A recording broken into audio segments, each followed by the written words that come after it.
praise your name and ask for sake in your name, Jesus. Amen.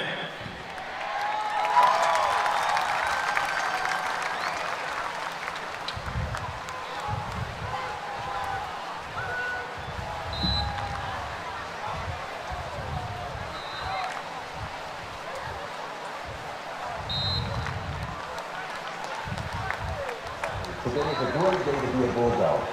What we see here today is the exceptional Legacy Complex and Bulldog Stadium. Imagine you. That our shared commitment to excellence in education, athletics, and our community spirit. This space will shape experience.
now. Yeah. So here's one of those technical problems we're talking about.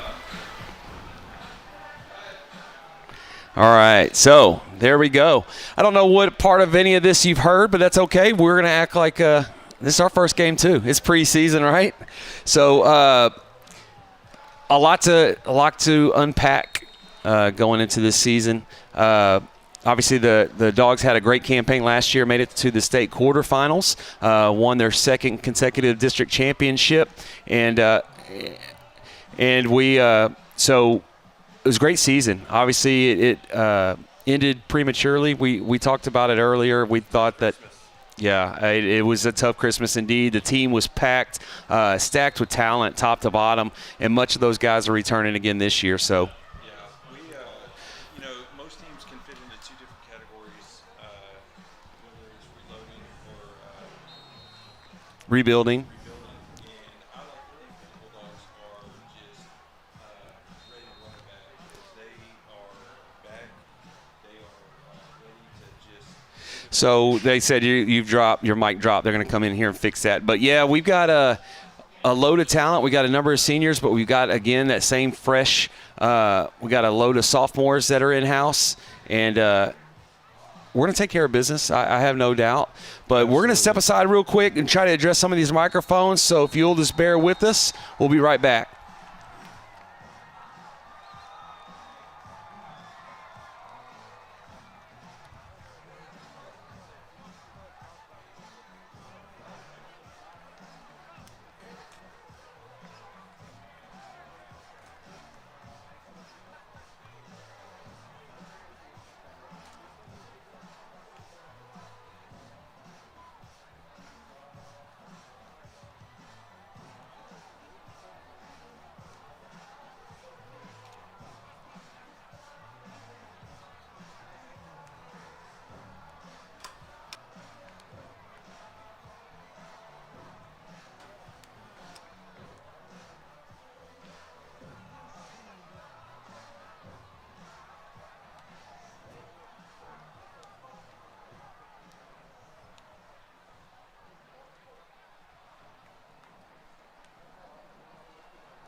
Okay.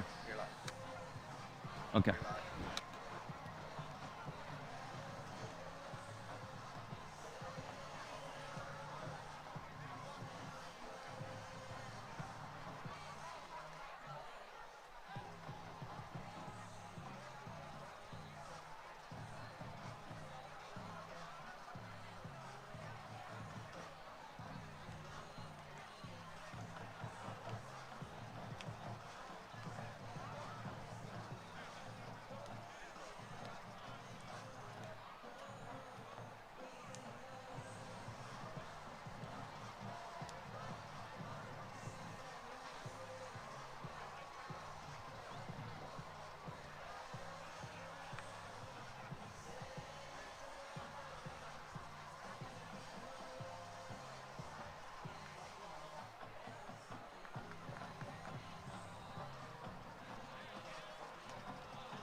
I didn't tell you.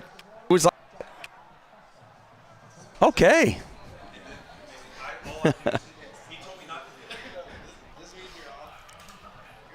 All right. So new toys, learning new things. So again, we apologize. We're going to get this right and get it started. The good thing is no one's here for us. They're here for what's out in the field, Absolutely. and that's what's important. And they will relieve us of this train wreck in due time. There's quite a few people that are going to be watching this live. That is true. So just bear with pressure. us. We promise it will get better. Yeah. It won't be like this all night. But we're going to work through some of those technical problems. It is probably a good place for us to say, bear with us as we butcher any of these names. It's certainly not intentional at all. We want to give each of these kids their proper due. They pour in hundreds of hours of time in each of their contributions to this contest. So we'll do everything we can to get those right. Just bear with us, and we don't want to get any mama hate mail when we don't. So we don't know where we left you off, so we're going to say it again. But last season, both squads had good campaigns. The Dogs went 10-4. They were in the state quarterfinals, lost a heartbreaker in NRG in the state quarterfinals, but they did win their second consecutive district championship, which was amazing. And I think that they really proved to themselves, that they could overcome some adversity, which they had early on last season. The schedules are the same. Both Coach Flynn on the Deer Park sideline and Coach Bernithi chose to stack that preseason with some tough competition. Talk about the gauntlet, for both teams. Yeah, anytime you start with a rivalry game, there's an intensity that's hard to match. And then LaPorte, it doesn't get any easier. They play another 6A opponent in Kingwood, and they wrap up their preseason with a defending state champ, Port Neches Groves. But hey, Deer Park's not getting any free passes either. They've got the Woodlands and Barbers Hill coming up, but both coaches are resolved in their commitment to developing character early in the season, so it will get them prepared in the postseason for both teams. So yeah, so obviously last year the Deer lost to North Shore. I mean, that's whoever wants to draw that card to start their playoffs. They did average about 32 points a game, gave up 30, and they've got some questions at quarterback coming into the season. But I think if history repeats itself, you've got these kids that are going to come in and they're going to compete. They're going to be there's not going to be much of a drop-off, if any at all. They're well-coached season in, season out, and I would expect any kind of woes or questions they have, they will work through them this season. For the Dogs, they returned a lot of their players from last year, so they've got that senior leadership you spoke about. This class has been extremely special. They've been special from day one. Had a phenomenal freshman year, had some growing pains their sophomore campaign, but have fallen right in the suit their junior year, and I can't wait to see what these guys do their senior year. And how about that sophomore class? Is that not the most impressive? I can't remember the last time we were getting big Power 5 colleges coming to LaPorte to recruit some of these kids. Yes, absolutely. And including Riker Reynolds, who is starting his junior year. So just phenomenal personnel for the Dogs this year. And I'm telling you, we had a rough skid that first little jump of season last year, going 0-3 before we tackled district. And I think that things are going to be a little different this year. They will be, and I asked Coach about that, and we'll sit down here and see what Coach Bernithi had to say. This week's Coaches Show was brought to you by Mike Cooksley Insurance.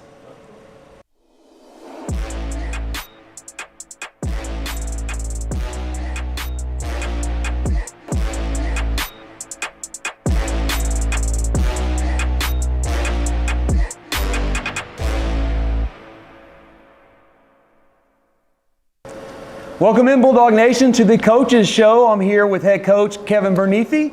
Welcome, Coach. Yeah. Before we get into this year, I just want to kind of recap last year a little bit. A little success, and came home with some hardware. You yourself, Coach of the Year in the district, and the district championship back-to-back. So kudos to that, and I know there's great anticipation. Obviously, this is the first Coaches Show and game here in Bulldog Stadium. What are your takeaways so far?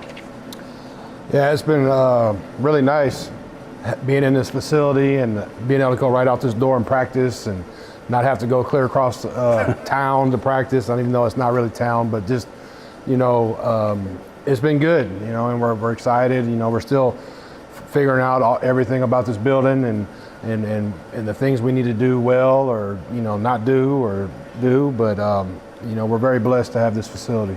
Yeah, it's beautiful, and it's caught the attention of many, many people.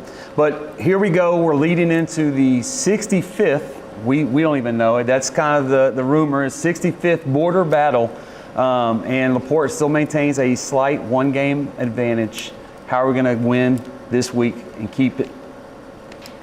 Yeah, I told the players yesterday, just like any other game, we've got to, limit penalties that are very controllable. We don't need to have penalties that we can control. Right.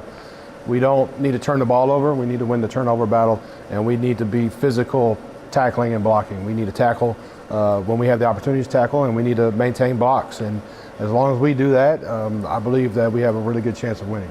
Yeah, it seems to be a reoccurring theme here. Exactly on the game itself, it's going to be decided by something like that. And typically, when you have a younger team, it can happen. And I thought we had kind of outgrew it, but we still got a lot of young faces on this roster again. Kind of explain that. I mean, the youth just keeps coming into the program.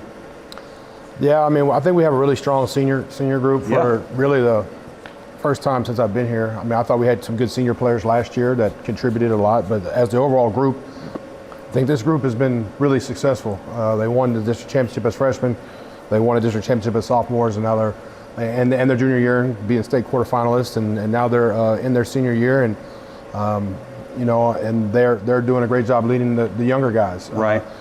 We do have some youth, but a lot of those guys played varsity as freshmen last year. Right. Some of them as sophomores. Every year you're going to have to find some people to fill holes and fit in those positions, and I feel like we've done that through the spring and the summer, and looking forward to seeing them compete Friday night.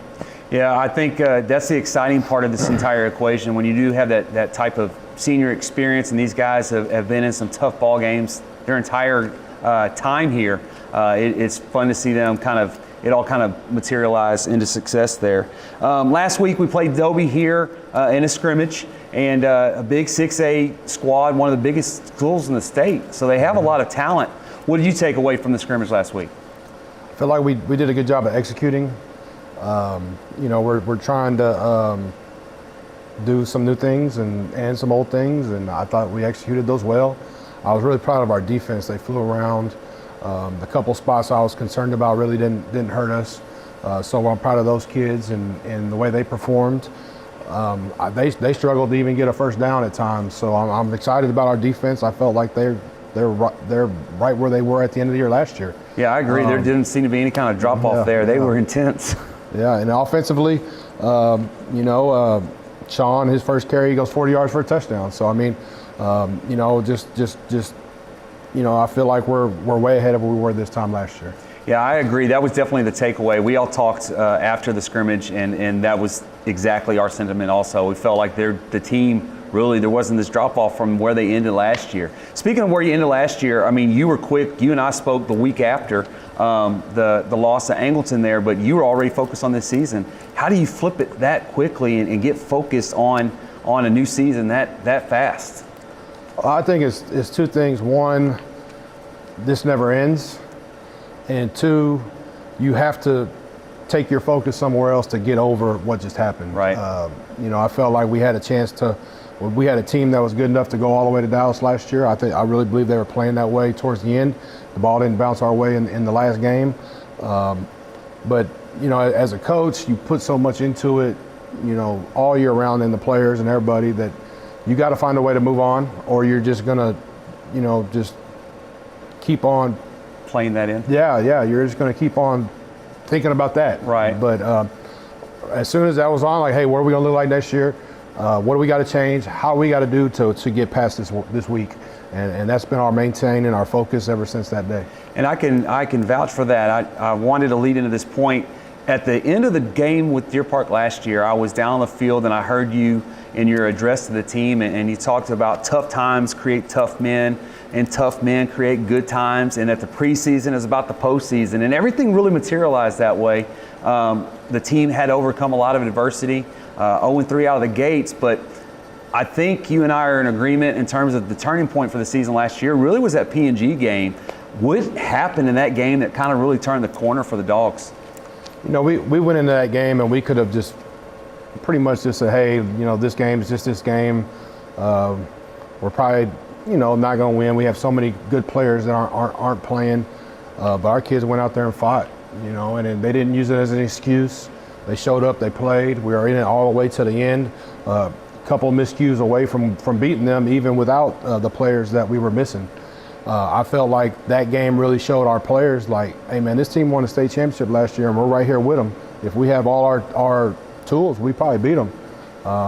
You never know, but I just felt like that was the turning point of our season, and understanding, like, hey, these first 3 games, they've been tough, but how's that going to do us for the next 10? Right. And I really believe that our kids bought in to the fact of, hey, yeah, we're 0-3, but we're getting better every week, and bought into the fact of, hey, we got to improve every day, and if we improve every day, then we can get to where we're at. Well, clearly it worked and paid off as this team went to the quarterfinals for the first time since 2017, which was tremendous. The spirit in the community it was overwhelming. So the last 2 years we've been on the road, obviously every game, and I don't have to tell you that, but the community really started to travel with us there at the end of the year. What do you expect now that we're back in our home digs here? What type of atmosphere are you expecting from the Porte community? Yeah, I'm just going to say, why wouldn't you want to come watch this group of kids play football? I mean, they play the game unbelievably well. They're unselfish. They care about this town. Come support them. Fill it up. I mean, I just think if you come watch this team play, you're going to see a great football team every single week because they care about it deeply. Yeah, I agree with you 100%. And, I'm just going to kind of put you right here on the spot, and you can't run away from me, but kudos to you and what your coaching staff has done. The hours that you pour into this program, it's evident in the product that's out in the field. You truly have restored a sense of dignity and respect and pride that was lacking prior to your arrival, and I just thank you for that and what you've done. I know we're all excited about a great football season here in 2025. I think we've got a squad that can go all the way this year, and we're looking forward to making that happen. So, Coach, we appreciate your time. Go break it to them and get us a victory here against Deer Park. But thank you for your time, Coach. Appreciate you. And we will see you after the break.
Yes?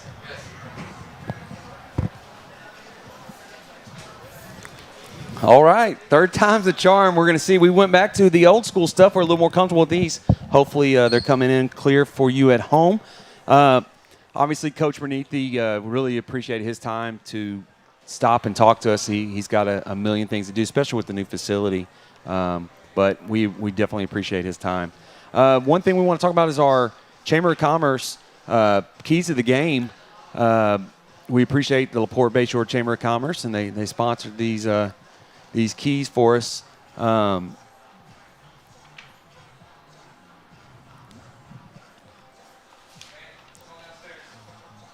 All right. Well, we won't have those. We will have them next time. Or we'll try to revisit those at the end of the game. But I bet you they said something along the lines of stay within your emotions. Absolutely. How important is that for this game? Always, always. It is a with this border battle, it's always, I feel, whoever controls their emotions and doesn't give the opponent a free 15 every time. Yeah, Deer Park's going to be well coached. They always are. They're not going to make a whole lot of mistakes. So we've got to make sure we capitalize on those that they do, and we've got to make sure we're not making them. So that's one thing. Protect the football always. Play within your emotions. And I really think that we've got to go out and take control of this and just be methodical and play our level of football. We can't get distracted by all the extra that's taken place the last couple of weeks. Obviously, there's a lot of discussion about the stadium and things. That's awesome. But at the end of the day, it comes down to a game. It's going to be 48 minutes, and the best team's going to win at the end of the day. And so we're excited to see how that's going to shape up. We are going to have some introductions. The way our broadcasts work, we don't own the rights to the visiting team's performance. So we will not be able to show Deer Park's their band routines, but we will show ours. The Chados and the band will perform for us. Prior to that, we'll just do a little quick recap, kind of see where we're at, and bring you some area scores. And, I think Dr. Jackson may be coming up in the booth today to have a quick chat. So we'll look forward to that with him. With all the changes we've got going on, I don't know where we're at in our program out in the field. So we are probably just going to turn this over and go to a live feed and let you kind of see the festivities. We're going to kind of try to get settled in here so we can at least bring this ball game to you in a quality manner. So we're going to go live. We're going to step off the broadcast here for a moment, and we will catch you when we resume. Ladies and gentlemen, welcome to tonight's 65th border battle between the Deer Park Deer and your LaPorte Bulldogs. This game is being conducted according to the rules and regulations of the University Interscholastic League. Please welcome to midfield the good sportsmanship league delegates from both schools. From Deer Park, escort, Cleveland outfield, escort, Michaela Bayo, cheerleader, Haley LeBlanc, cheerleader, Jordan Lovelace, band, Emmanuel Armenta, band, Alani Fernandez, band, Camila Cazado, and from LaPorte, cheerleader Addison Mendenhall, from American Sign Language, Gwen Rep, from Student Council and Band, Vice President, Enrique Guajardo Salinas, and Student Council President, Georgia Beal.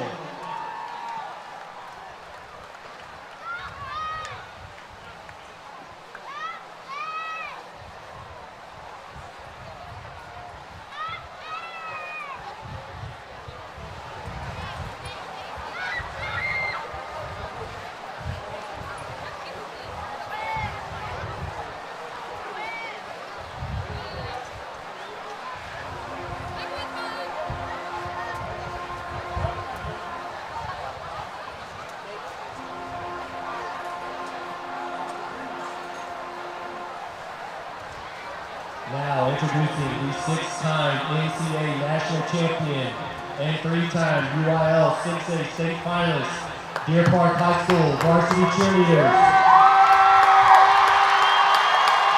Senior 2-time All-American, Lila Diaz.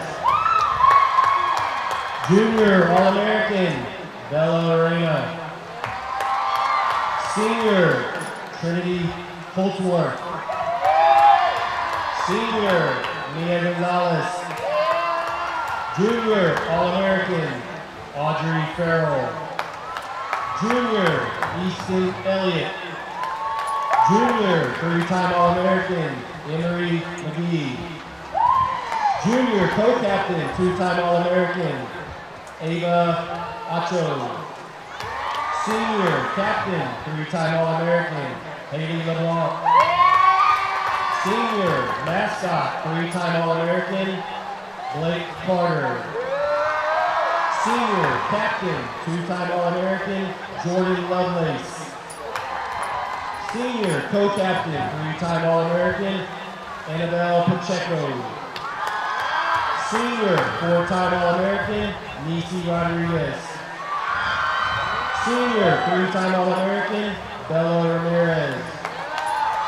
Senior, Bailey Crenshaw. Senior 3-time All-American, Gigi Garcia. Junior All-American, Abby Robb. Sophomore, Callie Evans. Sophomore, 2-time All-American, Maddie Parker. Cheerleader of the Week, Emery McGee.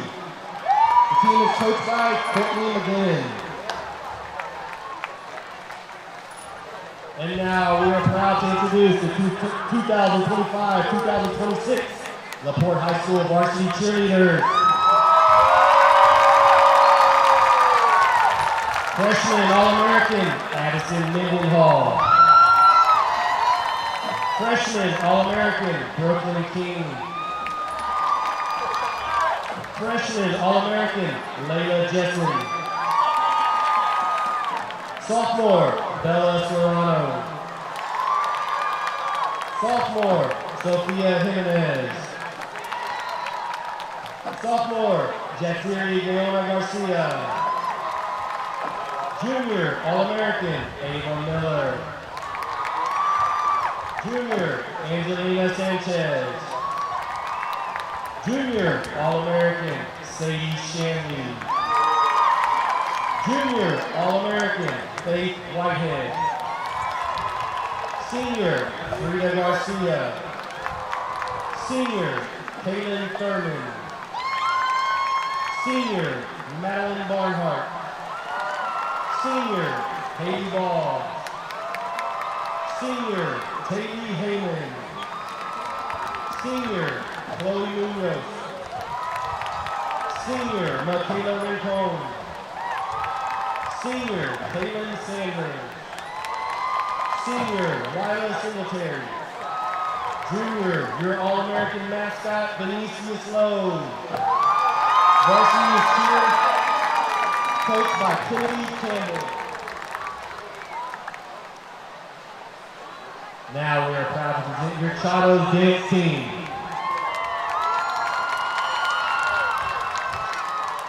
Chado Line Sergeants, Samantha Herrera, Lindsay Marquez, Serenity Perry. Chado Social Officers, Executive, Madison Zapata. Executive, Elise Small. Historian, Maggie Pittman.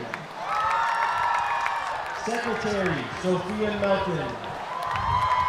Vice President, Addison Corrigan. President, Maria Vasquez. Your Chado Dance Officers, Lieutenant Isabella Melton. Lieutenant Madeline Tercero. Lieutenant Madeline Ross. First Lieutenant Anaya Gonzalez. And your Captain, Sienna Nairn. Chado Assistant Director is Christina Thompson. Chado Director is Jenny Watson.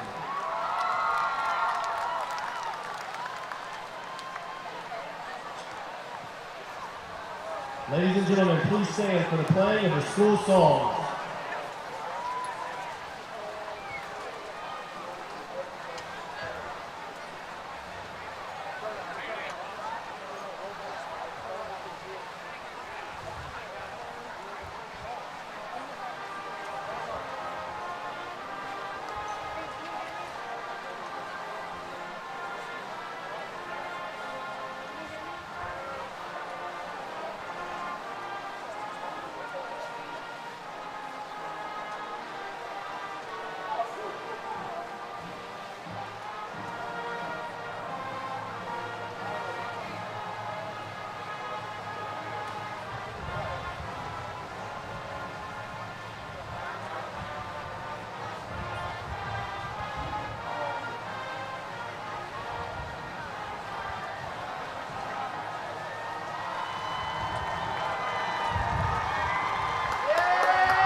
Well, good evening, folks. Welcome into the historic debut of Bulldog Stadium right here in LaPorte, Texas, where tonight, after nearly 720 days, the Bulldogs are finally home and not a minute too soon. What better way to break in the new digs than the border battle? Border battle number 65 in Texas high school football's fiercest rivalries.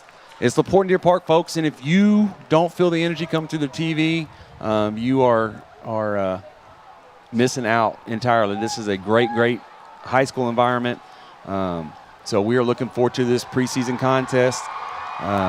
Getting kicked off at Deer Park Deer. The visitors are coming in. It's about to take the field. And we'll get this thing kicked off. Lots of hype going into this, and I know that at the end of the day, the guys just want to play football, and we're looking forward to it.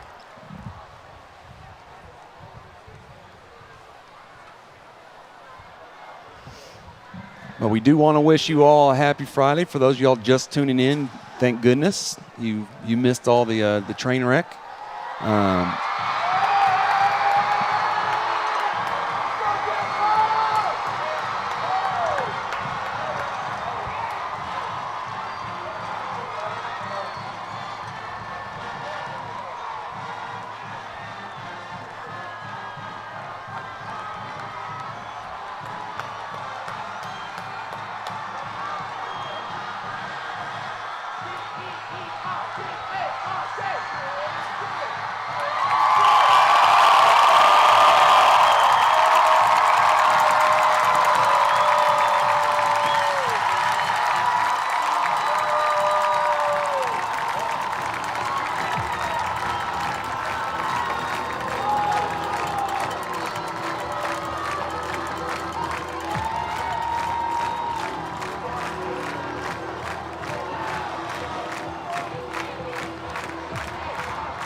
Ladies and gentlemen, please stand to favor and remove your hats.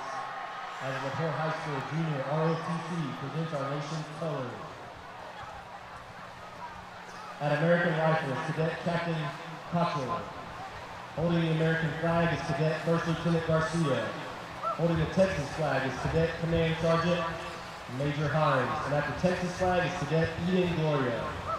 The senior instructor is Captain Echevarria.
Tonight's URL officials are referee Sean Slillman, umpires Dominic Anderson, headline judge Greg Harper, line judge Wallace Ellison, back judge Charlie Verne, side judge Dante East, field judge Katie Gesh.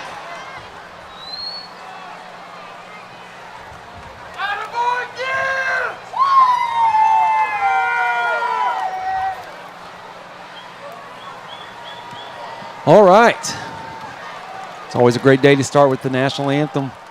We're going to midfield where the captains will meet for the coin toss. Again, this is the LaPorte Bayshore Chamber of Commerce coin toss. Captains tonight for the Bulldogs: JT Heyman, Aiden Sines, Blake Stout, and Ashton Ruffin. Saw a really cool photo from 4 years ago. Those same guys were the captains for the freshman A team 4 years ago. So time flies. Yeah. You've got a senior. We haven't even spoken about that yet. I finally got mine out of here. Yeah.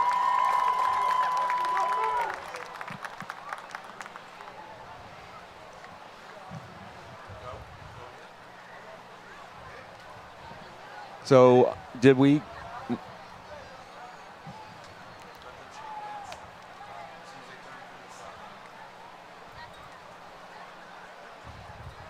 So we deferred to the second half. LaPorte will be kicking off here shortly for a very much anticipated game. Yeah, it's awesome. I mean, just watching these stands fill in and the people continue to come in. And Ladies and gentlemen, are you ready for some football? All these hiccups that we were facing up here in the press box, it's, you know what, it's all for this moment right here, though. Yep. So get to watch 48 minutes of really good football between these two teams. And yeah, we're excited. As you can tell, trying to talk and listen and direct. And so our kickoff teams for tonight for the Bulldogs. We've got Fisher Klein, Slaughter, Oaks, Carnish, Gibbs, Ruffin, Wallace, Stout, Godbolt, Carter, and Lopez doing the kicking. So we are this is a highly anticipated. You've got every news agency here represented. Channel 2 and Channel 26 both did their morning shows here, and I know that Channel 2's down on the apron. They're running their Football Friday Frenzy tonight from here. And we're on our way here. Kicks fielded at the 14-yard line. Deer Park's going to run to the right side.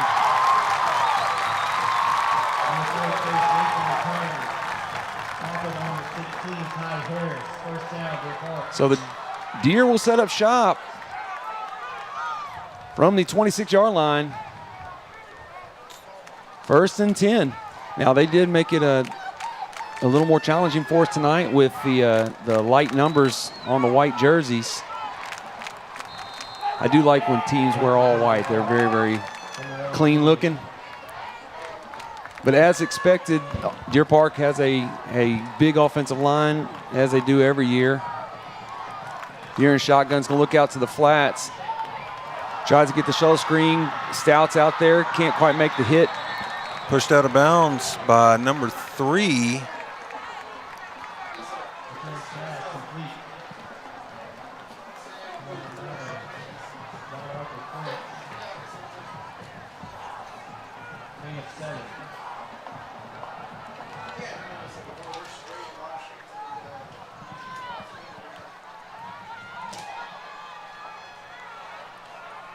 So 2nd and 4 here for the 2nd and 3 for the Deer. Quarterback holds on to it. Picks up the first down off to the 42. Kylan Carter making the stop there.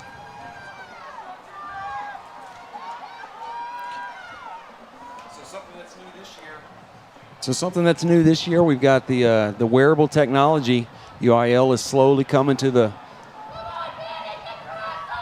show here and allowing wearable technology. Most of these teams go to a watch-type format.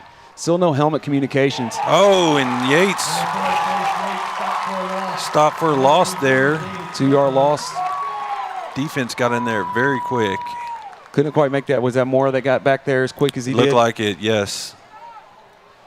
So defensively for the Bulldogs, Mora, Campos, they returned from last year. Now they did change, some guys did change their numbers. Watson being one out here on the right-hand side, no longer wearing the 25. Deere will do a lot of motion, calls for the snap. Yes, sir! Caden Watson with the block. Great job, takes on the block, puts his hands up. That's it away. It's going to bring up our first 3rd and long here for the Deer. Well executed play by Laporte getting in the backfield. Let's go. So 3rd and 12 here from the just shy of the 40-yard line. Twin receivers down near side. Pistol formation. Deer Park seems a little confused Play clock here. has stopped. I don't know what that's about. I think the official saw it, but Deer Park has to call a timeout. A little confusion on there, trying to get personnel.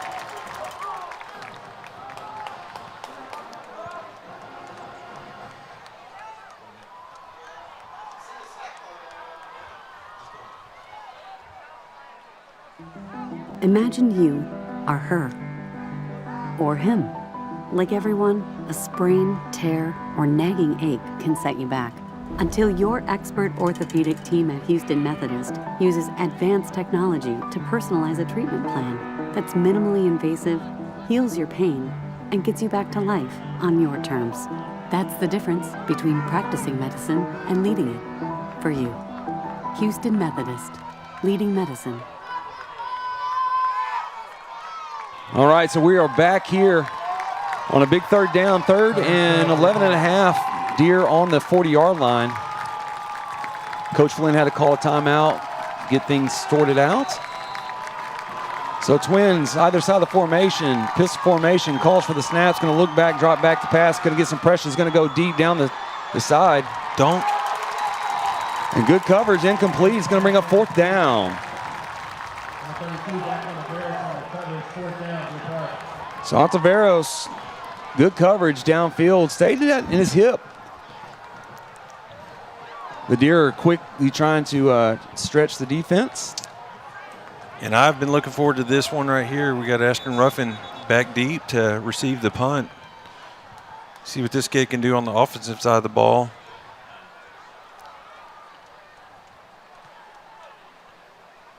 Good job by the Dogs. That's going to be probably a snap infraction. Yeah, a little snap infraction. I think the center moved the ball up. Umpire called.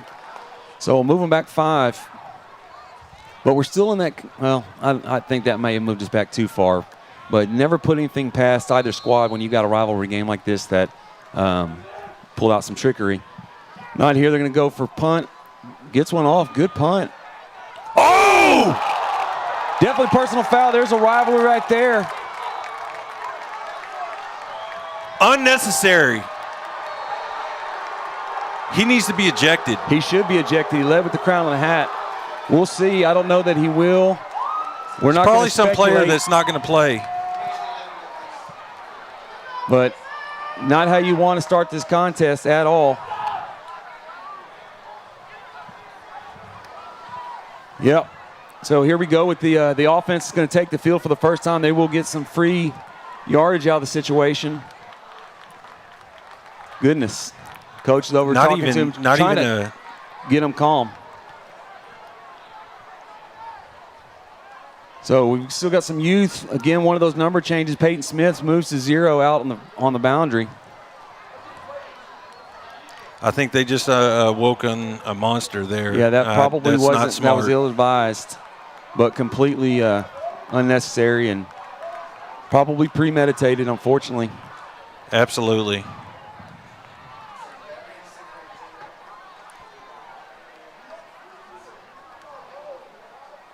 So no ejection, but the ball will move up 15 yards from the spot. Wow. And to your point, I think they just woke up somebody that was already in the zone. So the offense takes the field. We've got do we have a number on who that was? I can't tell. So the Dogs without Sandoff and Barnes, who've been in the backfield for a while.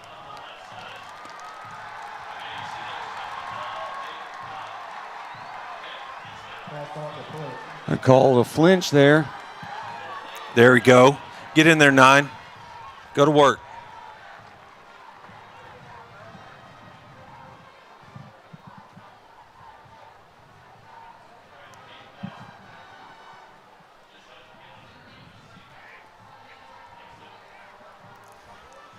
So Dogs break huddle, split backs.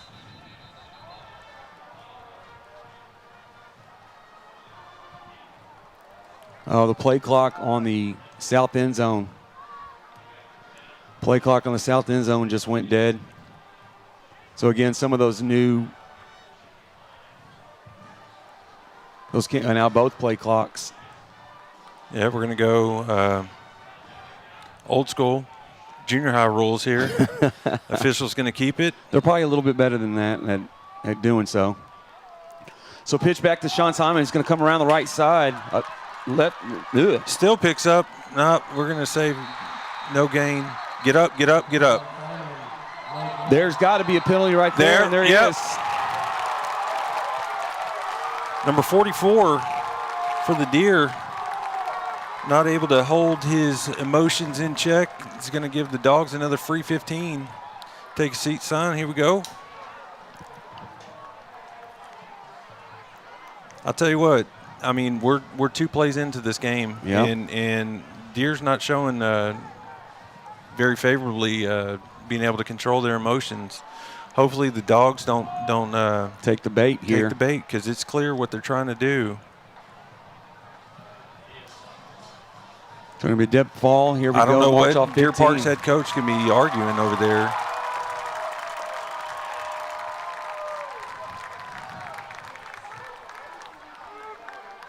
I'd hate to be sitting next to Mama Hanks right now.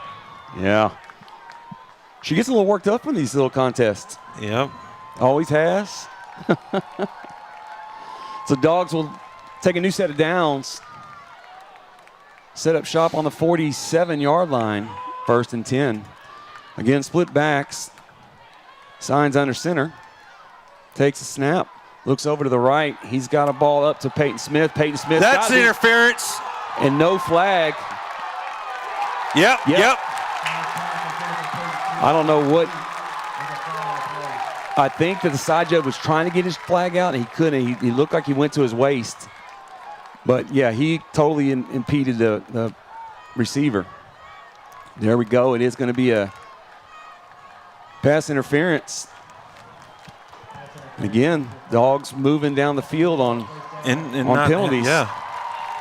Which is fine. Still counts the same. 45 free yards. Thank you. I know Coach Flynn will have some talking points at the half. He's very big on that. They'll get that corrected here. Dogs go. Peyton Smith on the top of formation, split back. Signs has a handoff, going to give it to Ruffin. Ruffin's going to come around the right side. He's not going to go down easy. He's going to keep moving his feet. The Dogs. Yes, sir. Good job. Good effort. Solid 4. About a 3-yard pickup on first down is going to bring up 2nd and 7. They had him behind the line of scrimmage. So good job with Ashton moving his feet there. So to your point earlier, this is Ashton's first offensive snaps since he's got to high school. Well, I guess since his freshman year. He did take snaps his freshman year. He's such an asset on the defensive side of the ball. and with the tools that we had. Nice shutdown, check down to Simon. Pass over his head there it's going to bring up 3rd and 7. So the play was there to be had, just could not connect. Did have some space out there. Dogs break huddle.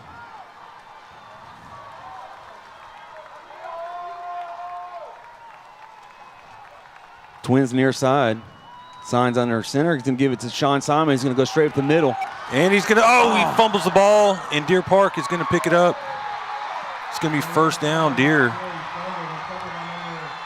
So the Dogs will set up 1st and 10 from the 20. Good pickup, but Sean Simon takes those very personal. Oh, yeah. Good pickup there. 1st and 10 from the Deer with 9:22 to go in the first period.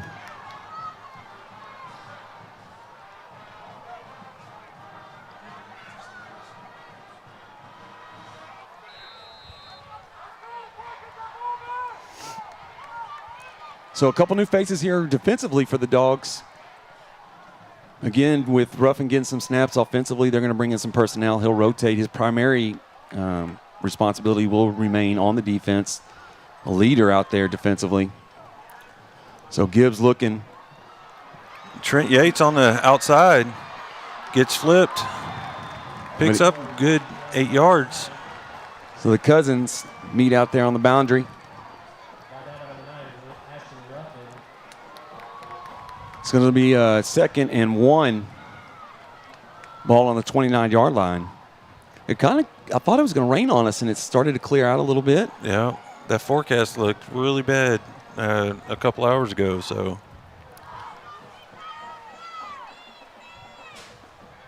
Deer starting trips. Run a receiver over to the left side. Calls for the snap. Gets that ball over, well played. Up. It's going to spring them.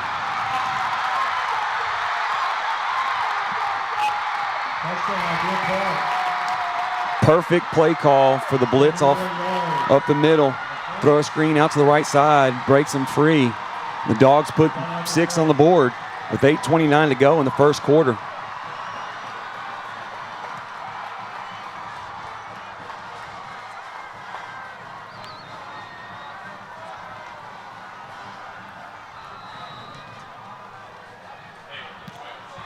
That really was a perfect play call.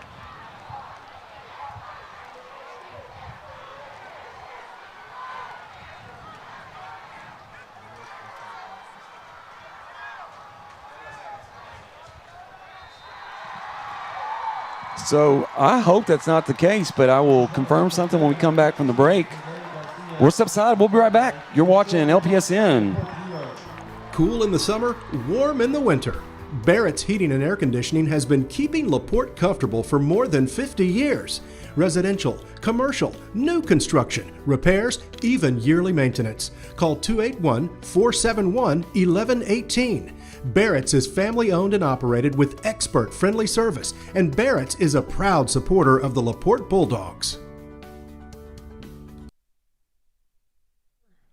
With a great play call got the Dogs in an aggressive stance, get the ball out to the boundary and take it to the house for 6 points. So put the return team on the field for the first time. We'll see Harris, Ataveros, Gibbs, Williams, Helton, Watson, Reynolds, Smith, Carter, Ruffin, and Simon. If I was Deer Park, I wouldn't want to kick to any of those guys. Man, that is scary. Those back 4. Shoot, the back 6. Have fun with that.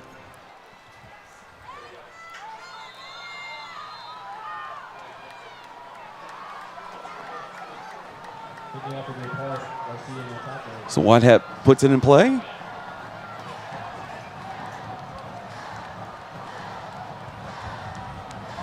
And we're off.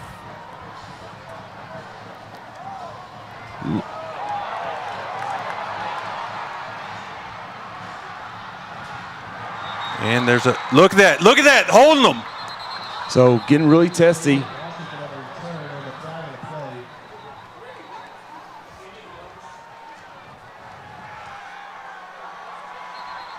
So we got I'll tell you people what, got man. the helmets pulled off. I watched Caden Watson get drugged to the turf and then jumped on and stomped on, and hopefully the officials are going to nip this in the bud before it gets out of hand, because this, I mean, it's already this ridiculous. It's uncharacteristic, actually, but it is. We'll see. They're sorting it out. They got a lot to discuss.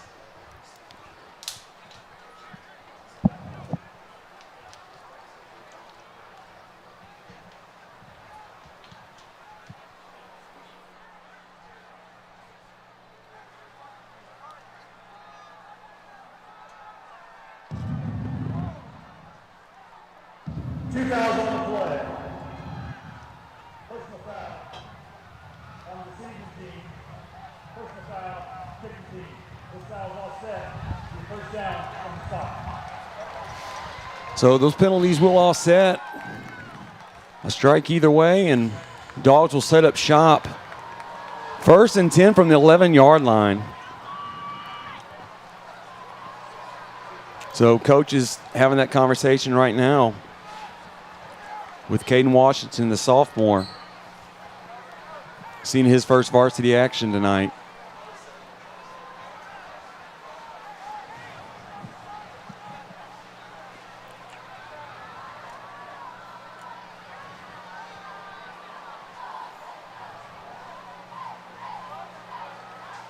So the officials are marking down the players in that because it does go against their eligibility.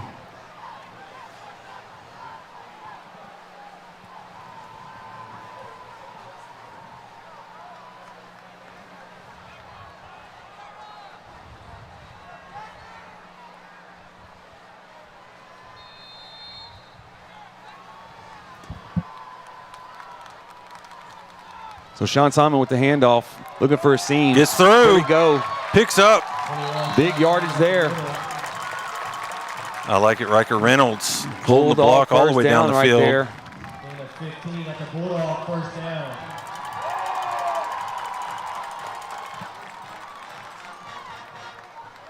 So new set of downs here. Good pickup on first down. Ball rests on the 27-yard line.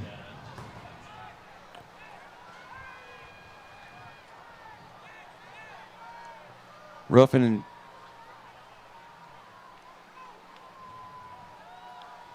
Simon with the handoff. Wow. It's going to be a lot of laundry today. Tackled by number 6, Tyler Ferris. There's a flag of play. During run, holding, offense number 98. 2 yards from the stop, first down. Number 21 opponent, come off during the play. No foul third. He has missed one down.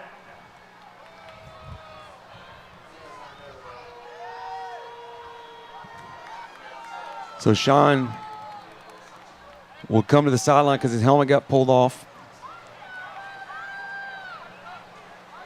So Washington will come in. Now this is a little more typical where it gets feisty, a lot of laundry in the early period. Both teams need to settle down and get out of the spirit week mentality and get into a game mentality. And they will. Now, to the point of the wearable technology, there may be an issue there. There may be experiencing some of the issues we are. Play clock on the south end zone is out again. So handoff to Ruffin, who's met right at the line of scrimmage.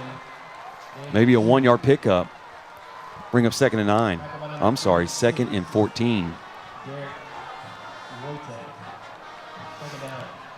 So as beautiful as this place is, there's going to be those challenges until we work out all the kinks. We had contractors on the property up until maybe an hour ago, still trying to work on some things, and it happens. But they will make those right, and we'll smooth some of this stuff out. I know we are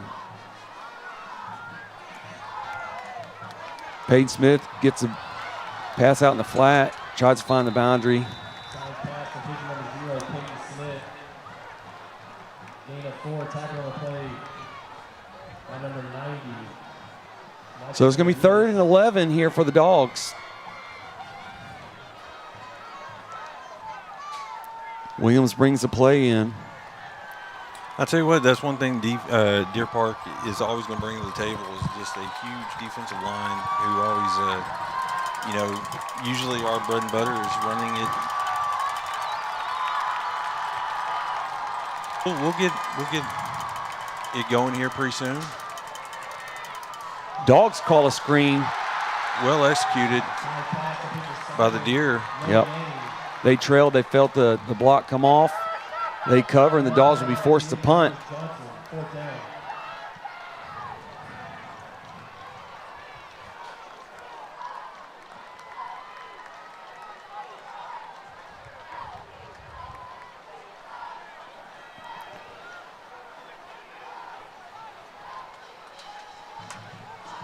So new long snapper. We haven't had a long snapper in a couple years. Delgadillo, All-State baseball player. And LPSN contributor. Get away from it, or good roll. The ball will go dead there. We'll step aside as they change possessions. We'll be right back here watching Bulldog football on LPSN. Are you looking for your dream home? Or maybe ready to sell your current home for a fresh start? Main Properties is here to provide you a personal and stress-free process. Main Properties has been servicing the LaPorte area and its surrounding cities for over 30 years with pride and spirit. Let one of our expert realtors here at Main Properties provide you with the caring service that is tailored to what you need. Come see us in the heart of Old LaPorte at 1014 South 2nd Street. And let us put sold on your sign. So we're back. Little orb motion back there.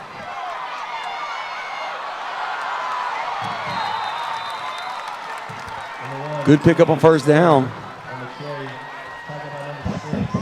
So if you're new to Deer Park football, they do a lot of dressing, a lot of pre-snap motion. They try to out-leverage you there with formations and get you out of position. Trips to the top of the screen. Calls for the snap.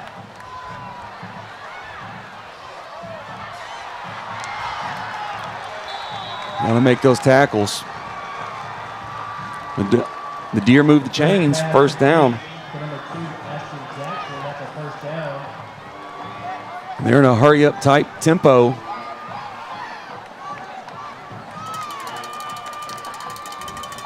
You're going to run around the edge, set the edge here.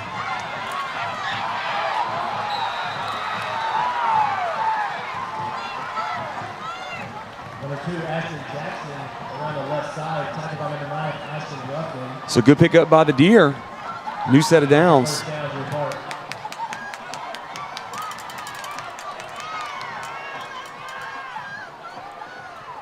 What you want to do, you want to get off the field. They've got a big offensive line year after year. They were very well coached, very disciplined. They run a college-type scheme, and they get on you and try to wear you out.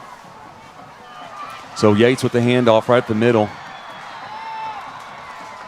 Not a first down, but Number 4, sure. Yates up the middle. Gain of 7, second down.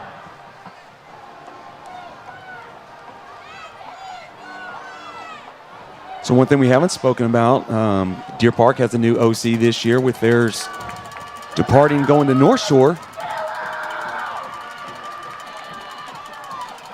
Former quarterback coach.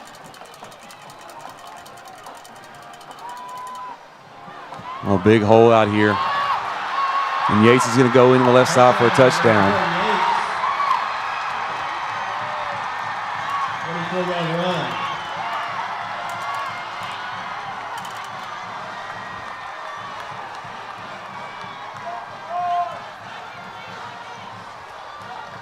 So, again, the trash talk continues.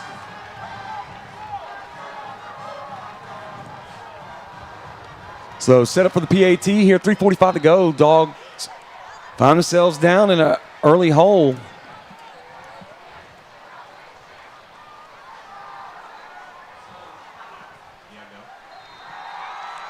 So we'll step aside. The Dogs find themselves down 14-0 with 3:45 to go in the first period. You're watching Bulldog football here on LPSN. We'll be right back. Life's busy. Groceries, work, rent, everything all at once. With Beacon, banking keeps up. Deposit that check while you snack. Set rent to auto pay. Get alerts. Get help fast. Smart tools, real people, all in your corner. Big life. Small wins. Less stress. Beacon Federal Credit Union. More than you expect.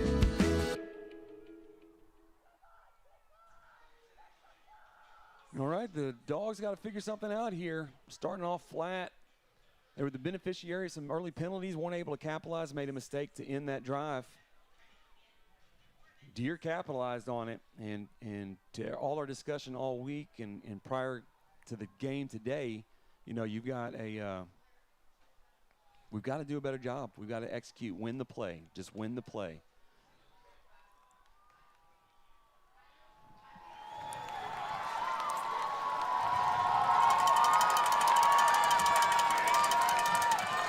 Last time we made a poor choice. Yeah, it sets Washington us back. being taken back into the end zone and brings it out to the 11 instead of taking the touchback. You know, and that, again, that's one. If this was another day, another game on another schedule, that attempt wouldn't be made. But it happens because people want to do extra, and they just need to play within themselves. So the Dogs will set it up on the 25-yard line. 1st and 10. So there's going to be a quarterback change here, and we're going to see sophomore Joshua Wells step into the game. Brings the play out to the rest of the team. Young man hurt himself 5 plays into the season last year as a freshman against Deer Park, actually, and missed the entire year. He was able to get some reps in the postseason. Handoff to Sean Simon. Sean gets the ball. He's going to fall forward for a good 5-yard pickup on 1st down. It's going to bring up 2nd and 5. So Ruffin checks in.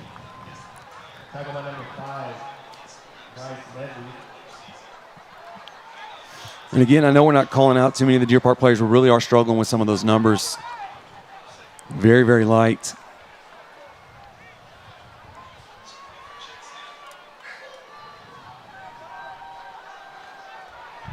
So Wells in a shotgun.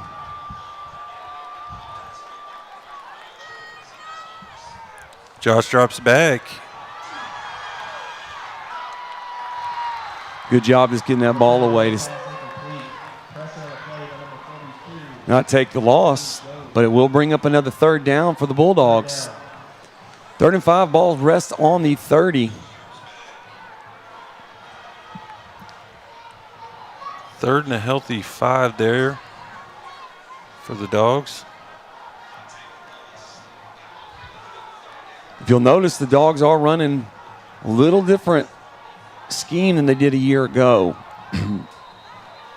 So Coach Bernethi will call a timeout, get everybody to come to the sideline. So with 2:56 to go, yeah, we're going to stay here. We'll stay. The been so wonky here at the beginning part, and the fans continue to file in. So this season, or this game specifically, we put the both bands are on the track for the first time. Historically, the drill teams have done so, but this is the first year that the bands are also on the track. Just trying to free up a little more space. So when the stadium was built, there was great care given to the common space, wanted a sense of community, and that's where the split level design came into play. But it also, we had an existing footprint. We had to build this stadium within. So the stadium went length, it went long, and that's why you've got the south end zone closed. Really did not gain any seats, but it is a little more accommodating. It still feels very, very intimate. Most stadiums this size, when they have a track specifically, you feel very removed. But that's not the case here. I think the sight lines, I think the fans are going to enjoy that tonight. So after that timeout, Dogs have a 3rd and 5 situation. Wells in the game takes the ball from under center, is going to hand off to Simon, who's going to come in. He's going to pick up the first down, keeps his still legs going. There he goes. Sean Simon type run right here. Yes, sir. Yep, So another late hit. 15. Another 15. So unfortunately, the camera guy is the casualty in that one. So great run by Sean Simon. Continues to move his feet. The Dogs will take the bonus yard, move deep into their territory, into Deer territory, I'm sorry. Oh, that's going to go against the Dogs. What? Not a late hit.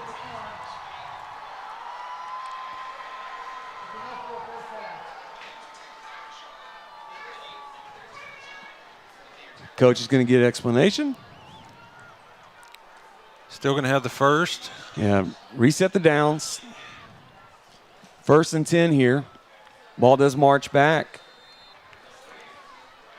We'll set up 1st and 10 at the 42-yard line.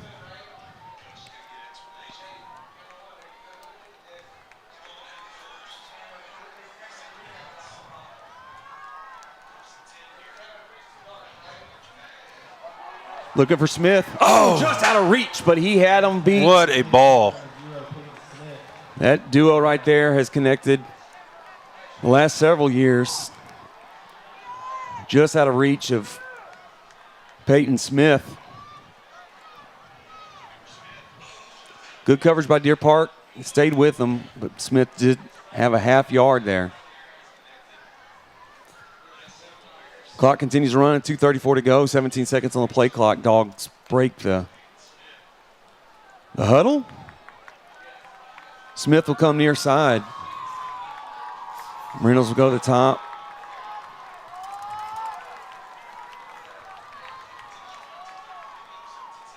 Ooh, they read that perfectly. Great defense.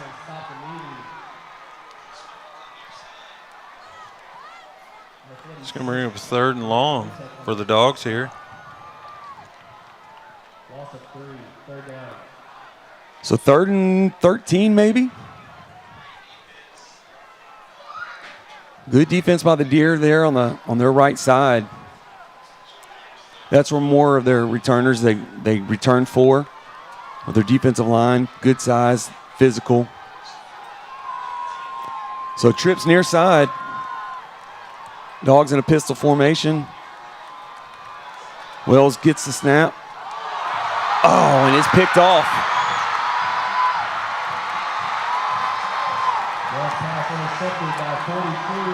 So number 42, Dominic Goad with the interception. Dogs are back deep in their territory on their heels. It's going to be 1st and 10 for the Deer on the 34-yard line.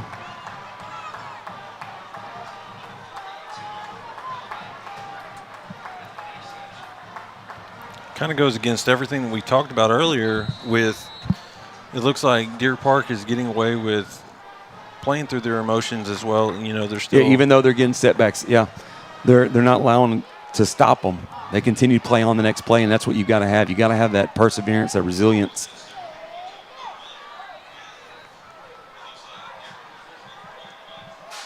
Short field for the Deer here. A little over a minute and a half to play in the first quarter. Yes, good job, Blake Stout. Comes up. TFL. Schroeder around the edge. Tackled by number 2, Blake Stout.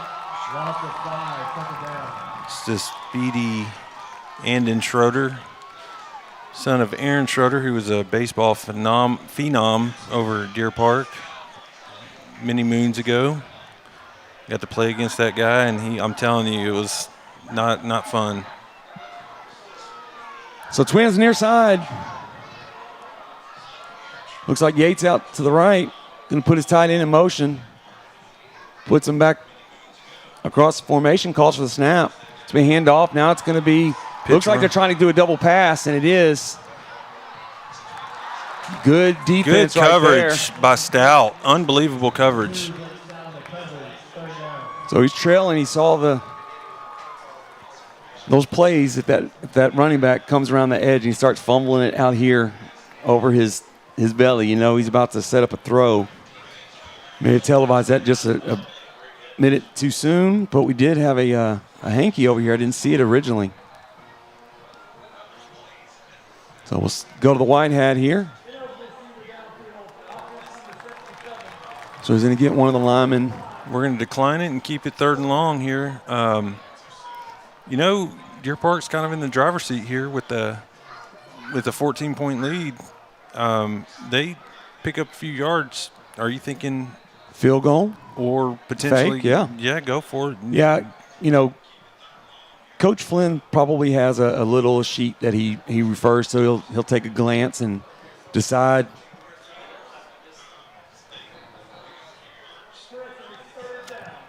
So the Deer break formation, they've got trips near side.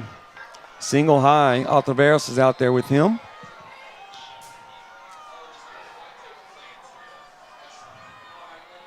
So Rylan McCray out. Oh, Watson gets back there. Slips. Another good play by Stout to get him out of bounds there at the 29. So it is going to be 4th down. Flynn's got a decision to make here. So about a 5-yard shy of a new set of downs. Looks like they're going to change out personnel.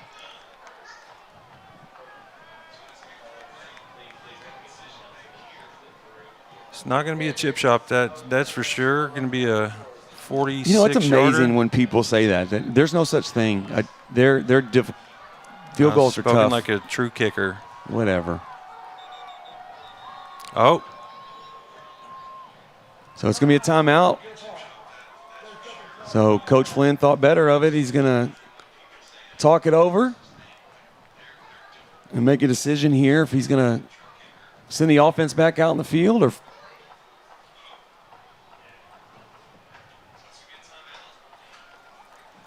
I'll tell you what. First quarter feels like it kind of flew by, even with the challenges. 3rd round of the playoffs, I remember being in a similar situation where we came alive second half and just put a whooping on. We still got this quarter. College Station. I don't put anything past these guys at all. You know, we don't know how much of the pregame was got out to the public and what have you. So if we're repeating ourselves, we just bear with us. We do apologize. But, you know, let's see. John, I can't imagine what he's talking about. But Coach Flynn is looking for an explanation here. He's going to be about the play clock. I think they're still having issues with it. They're requesting them to turn off the play clock there.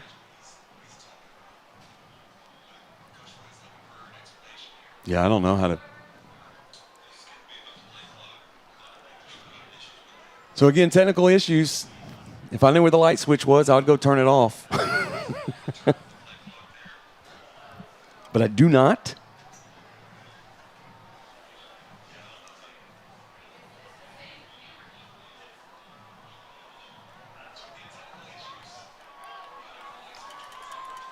He does elect to send the kicking team back on.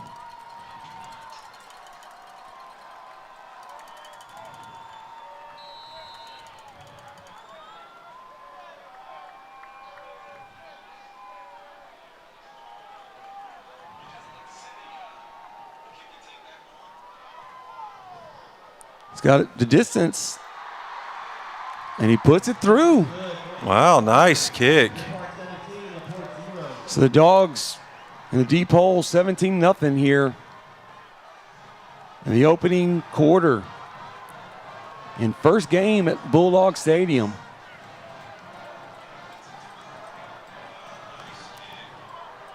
But to your point, yes, the A&M Consolidated game was one of those games that you just won't forget. Really found ourselves behind there, and things did not seem to go our way, and it just takes one. you know, Sean is running the ball very hard. We're just missing those passes, and we got to capitalize. You know, we've set ourselves behind on more than one occasion already, and cannot do that.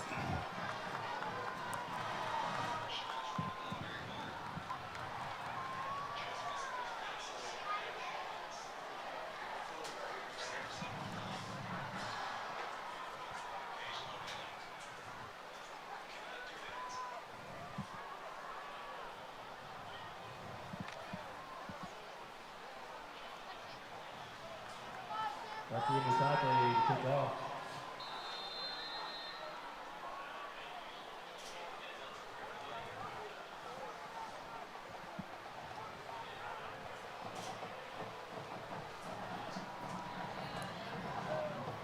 The Deer kick it deep. And Ruffin will let it go through. Touchback.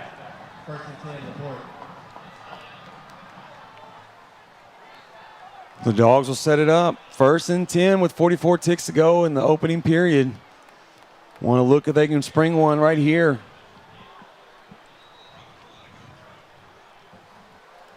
Coach Torres right there.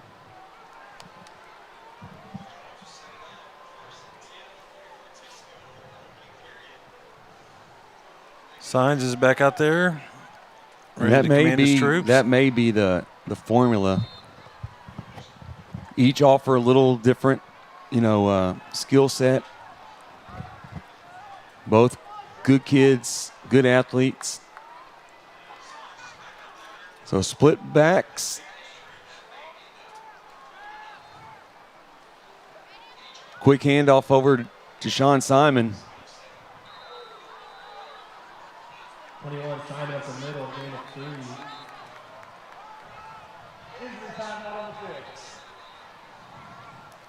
So we've got an injured Bulldog, so we will yeah, so they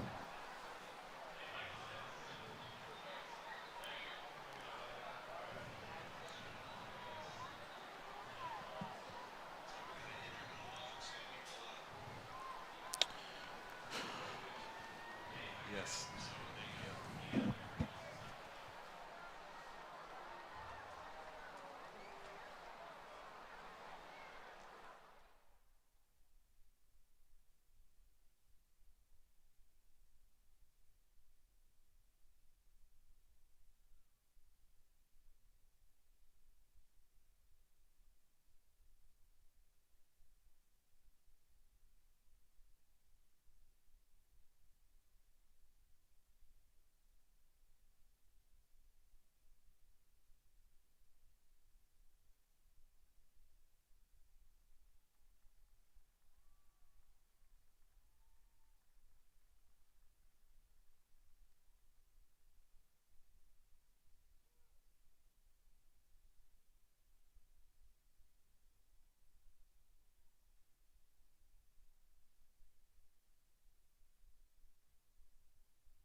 So I hate to see that. Got Rhodes will come in to take the snaps at center. A sophomore. Giddings will get a look over here on the near side bench. Split backs. 2 receivers, top of the screen. It's going to be a pitch out to Sean Simon, who's going to get the ball. And again, he's not going to go down easy. Right at the first down marker. At the least. Yeah. Like the measurement. No, White Hat singles a first down. Clock continues to tick. 17 ticks to go here in the opening period. We might take that to the quarter. I don't know. Try to get that extra snap, that play. When you're playing behind, you got to get all the snaps you can get. Aiden needs a call for the ball. He does just get it off. Good catch by Gobert Card. It's going to go down. But he is going to move the chains. So the Dogs pick up a first down. But we will take a break and head to the second quarter where your Deer Park Deer lead your LaPorte Bulldogs 17-0. You are watching Bulldog football here on LPSN. We'll be right back. As a Bulldog alumni myself, I know firsthand how this community steps up to take care of its own. At Gringos, we pride ourselves in doing the same. Since 1993, we've supported numerous organizations and causes with the intent of making our community a better place. Whether it's spirit nights, donations, or sponsorships, Gringos stands ready to do our part. But we can't do it without you, our guests. So next time you're catering lunch at the refinery or meeting up after the game, let Gringos do the cooking and help us change lives one taco at a time. Go Dogs!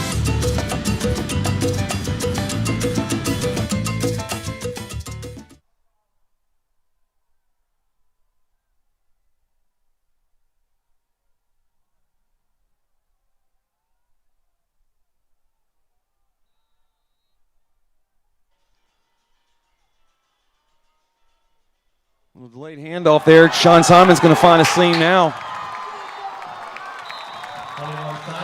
Picks up the first down. Extra. There we go again, and that's his second, I believe. What? Wait, yeah. By number 42.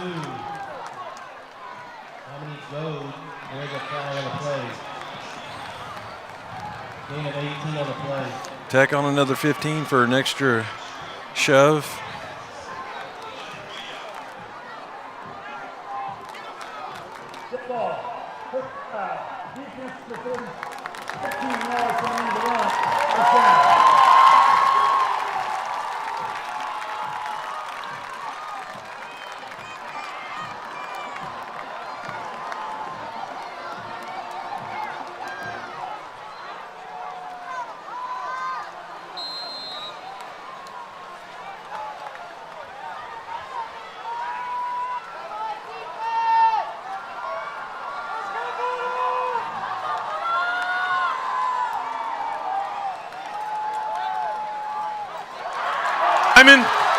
Yes, sir. There we go. Yes, sir. He's going to make the touchdown. There we go. We got lights. Yeah. 20-yard touchdown run.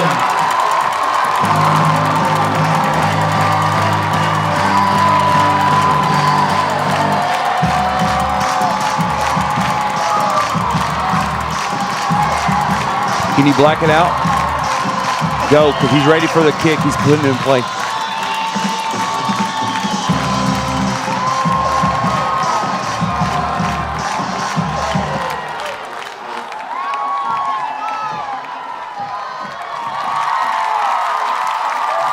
Good job. Bulldogs putting 7 on the board. First 15 seconds of the second quarter.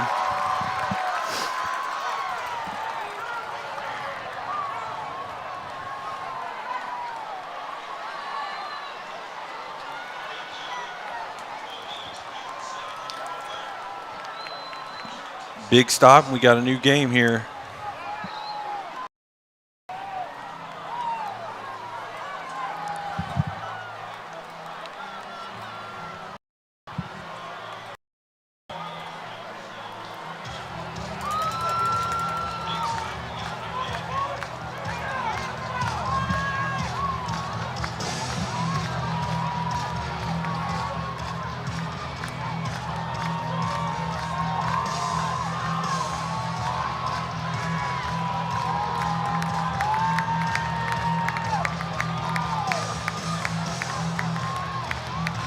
Well, we probably should have done it after the PAT. That's my fault.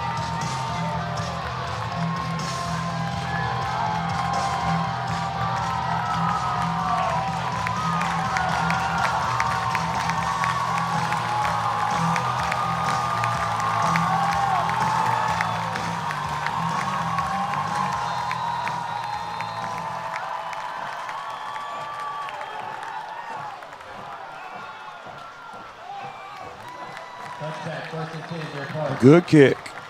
So the Dogs will come out, set up shot. The Deer will take the touchback, set up 1st and 10 from the 25-yard line. So Though the score doesn't indicate the effort, we got Sean Simon for 89 yards on 11 carries so far.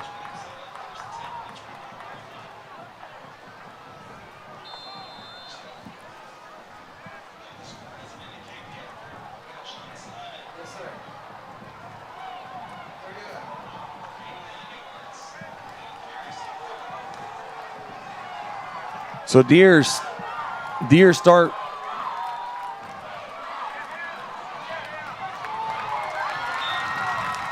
good, healthy pickup though, 2 yards. Bring up 2nd and 8.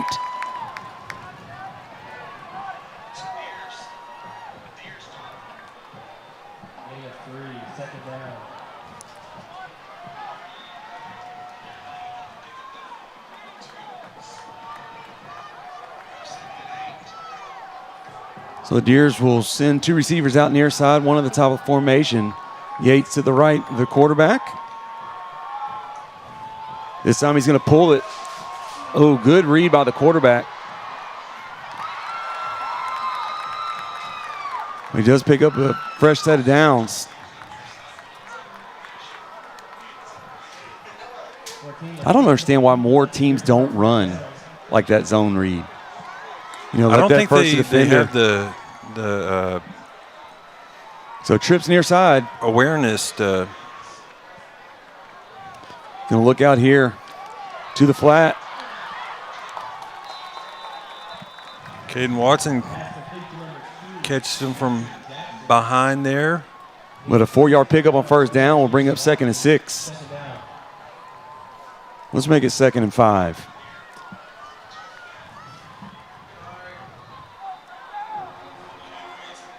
Ball resting at the Deer 49.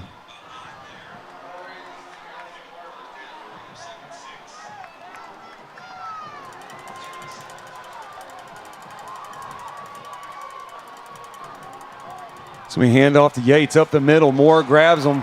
And he's brought down hard. Great way to fight off that blocker. Bring up 3rd down.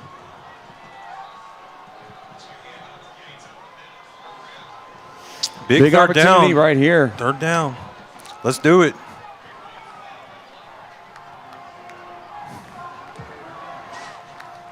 Dial it up. Let's go.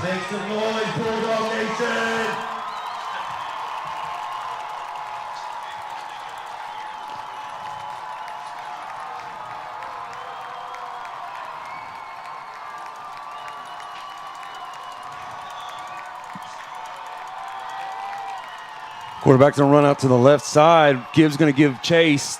Ball's up. There we go. Yes, good sir. defense. Good job. 4th down. Number 3, Kylan Carter on the coverage. 4th down, Deer Park.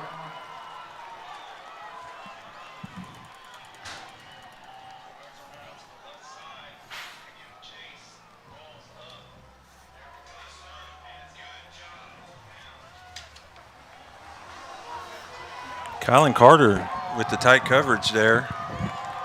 So 4th down, Deer are going to go for it. Why not? Ball at the midfield stripe. No, we were not in the zone. Great catch. No catch. That should have been a dead ball. We were not in the neutral zone.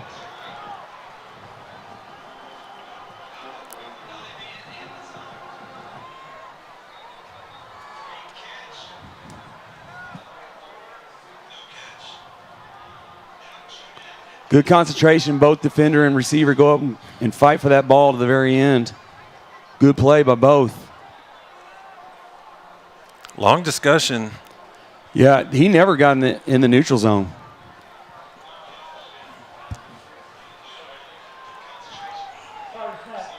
Yes. Yes, sir. See if that changes things.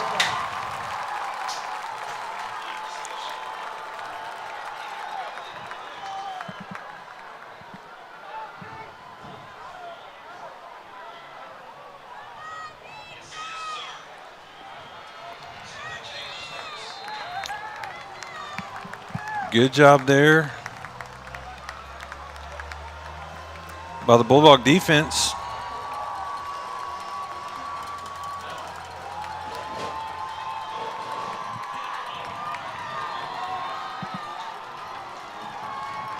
So Ruffin's back to field this punt. They'll keep it away terrible off the punt. right side. Everybody moved away. There we go. And the Dogs will set up at the 31. There we go. Hey.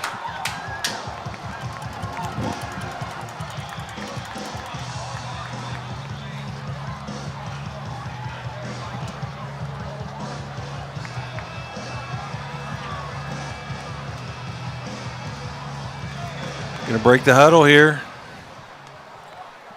So is that Giddings that came back in? Yeah, I believe so. There we go. Good to see.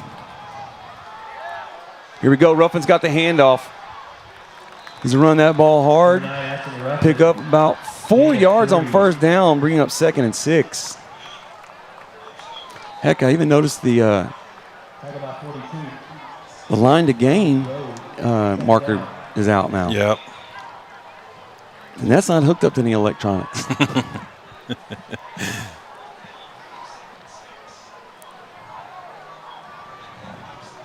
So we did go to a 0 play clock. The officials are keeping time on the field.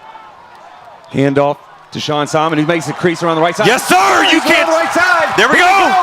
Here we yes, go. sir. Let's go to the house. There we go. 10, 5, touchdown, Bulldogs.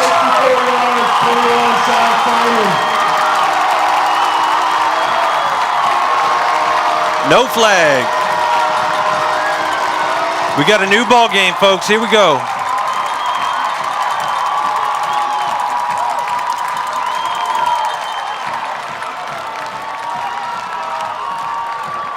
There we go. Young man special. Just a matter of time. You're going to try to keep him caged up. Can't. And just like that, here we are. 17-14. So Delgadillo with the snap. Signs with the hold. Lopez with the kick. And just like that, we've got a 3-point ball game with 8:18 to go in the opening half. Bulldog said we don't have to wait till halftime to make adjustments, and here we are. Need another big defensive stop here.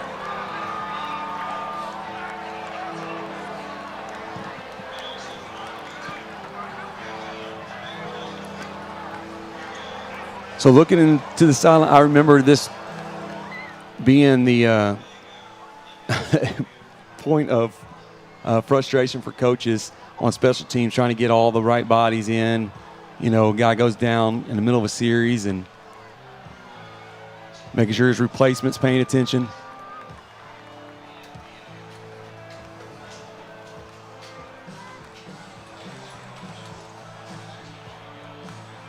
This place is rocking now.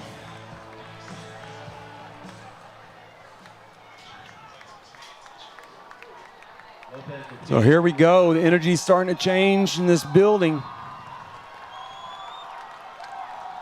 Lopez will come, put his foot through it. This one's going to be brought back. Fielded at the 4-yard line. Don't have a number. Coming down here to the right side. And Yates with a healthy return. The Dogs will, the Deer will send up shot. Was it Yates? Yep. At the 35-yard line, 1st and 10.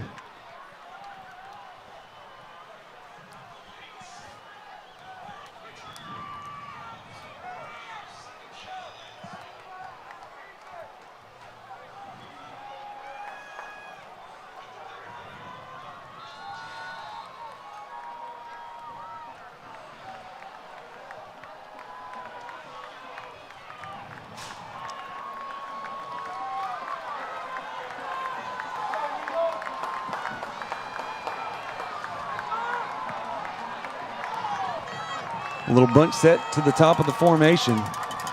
He'll put man up or motion back. He'll be get the ball drop it. See if they can. Yes, Great sir. job. This is going to be a TFL. David Campos with the big stop. Ashton Jackson with a loss of 8. It'll be second down.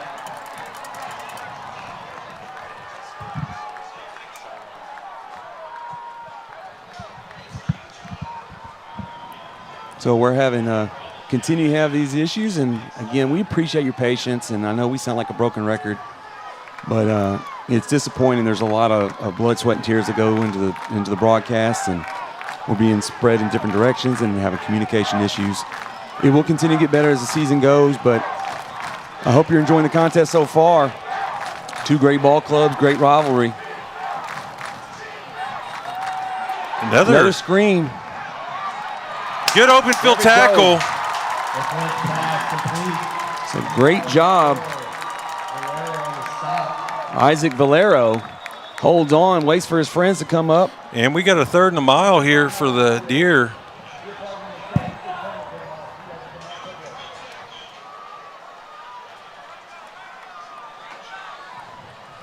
Man, if he doesn't make that play, that goes for some yards there. Yes, it does. A great play call. It's starting to see that the Dogs are starting to get more aggressive. And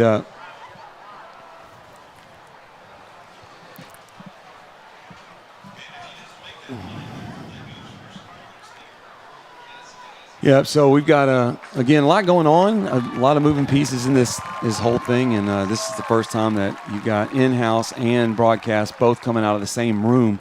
And that creates its own sense of challenges. So, but we looks good to like see the we're young coming man get out of the up. timeout.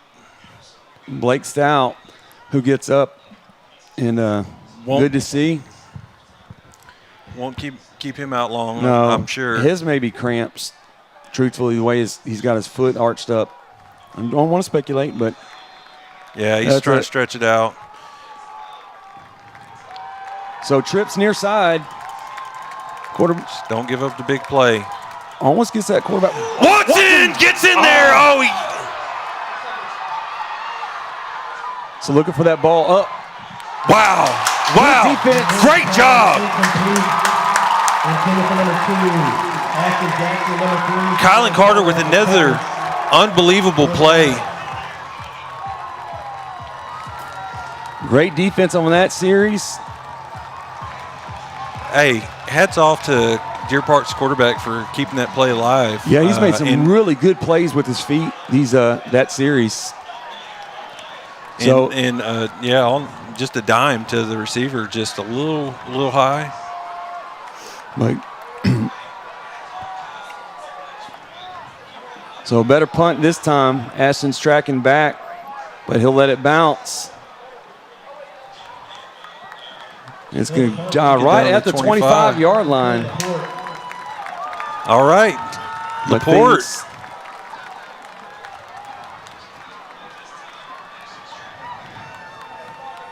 So Deer Park Volleyball is out in Florida, Disney World.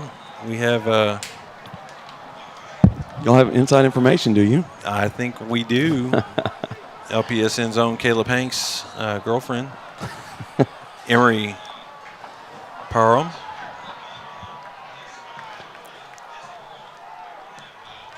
So handoff out to Simon around the right side, who again keeps his feet moving. Good pickup, about 9 yards on first down. Gain of 8. Tackle on the play. No, Rob and Jamie are at the house watching the game live right now. Hello, Rob and Jamie. Enjoying a quiet house. They just moved one out for college, and Emery's out playing volleyball. And nice. Yep. So Dogs break huddle here. 2 receivers top of the formation. Ruffin and Simon in the backfield. Simon will get that handoff. He's coming around the left side.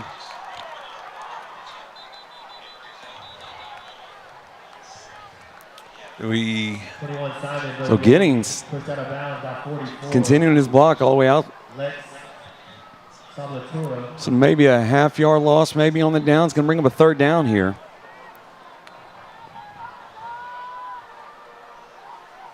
Third and short here.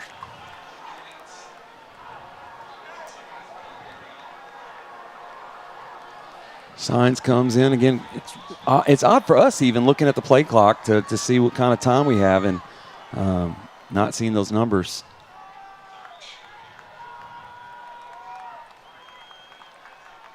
So Ruffin with the handoff around the right side, good enough for a first down.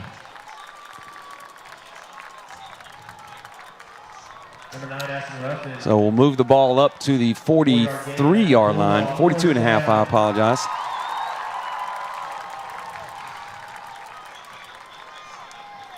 The Dogs won the toss at the beginning of the game and deferred to the second half, so any points would be appreciated this first half, but knowing we get the ball the second half is a good thing here. Aiden bootlegs out. He's got Ruffin out here on the side. Get him going, get him going. There we go. Yes, sir. He's going to go. Yes, sir. Touchdown. There we go. Bulldogs. No flags. Yes, sir. Aiden signs the Ashton Ruffin. Seen that before. So have the Deer. And they are silent on the other side of the field. Great to see that young man. He deserves it. You know, that was such a dirty play earlier. And for him to keep his composure and just continue to play football and then get that. It's great to see. Shows great leadership and just character on Ashton Ruffin, who I'm extremely proud of. Ironically, 4 years to the day, I baptized that young man. Did you really? I sure did, yeah. I just had it come up on my Facebook Live. So I was a little heavier then. He was a lot younger. More of a bobber? Yeah. So with 5:59 to go in the first half, the Dogs up on top 21-17 after a great pass and catch by Signs to Ruffin down the left sideline. And the tide is starting to turn. Yes, things have become a little more quiet on that east side of the stadium.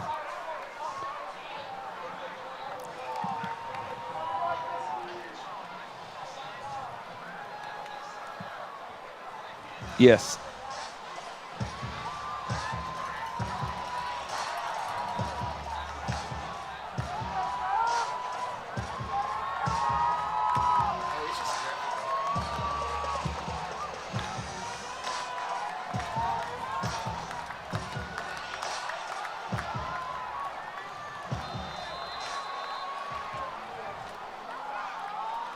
So here we go. Lopez puts his foot through it. Going to kick it off to the side. Free kick out of bounds. Oh, extra. There's another 15. Yep. So that will, put it on the 20? Another personal.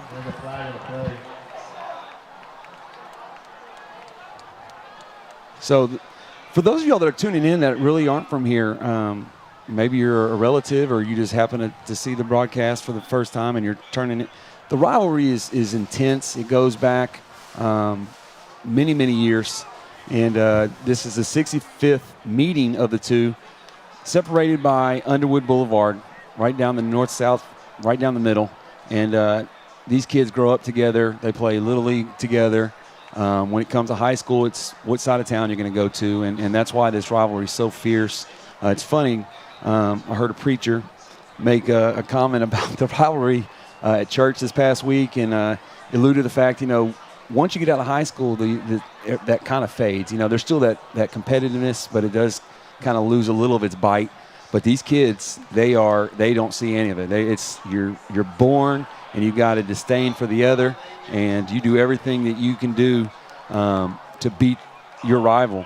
And we can say names here, Daniel, and that was Mr. D. Spears, who is at Fairmount Park, and he also came up to us afterwards and he's like, "I still want to beat the Deer." he had to say that, so don't let him fool you. I got you, D.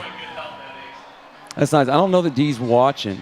I think D probably is in the comfort of his own home because it was insane. We got here, you've been here all day. So they're going to call a formation.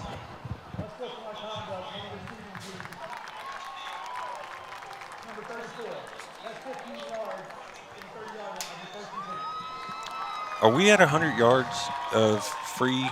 Oh, at least. And that's what drives coaches crazy. They put so much time and energy in this to coach these young men just up. Selfish. Yeah, but again, it's the emotion. It's kids, and it's hard to hone those in. I mean, when you come into this environment, I joke all the time. These kids don't understand, how good they have it. I remember playing here myself, and the grass would tear your legs up. It was so dry and brittle. And these kids have amazing facilities and opportunities, and it's great to see them out here in these environments, but it does get the best of you sometimes. So the Deer break huddle, shotgun formation, Twins near side. We got to contain the edge. It's going to be a handoff right here, trying to make a man miss. Does. Good running. Before Yates at the middle, gain of 5. Tackled by number 12, Tristan Oates.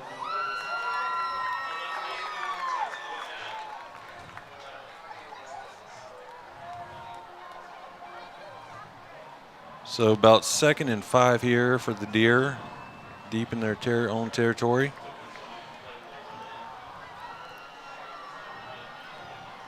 I wish we had more where we could see these numbers. Oh, yeah! Caden Watson. 2 former teammates. But big TFL there. Watson's going to have to sit this one out. Now it's 3rd and long.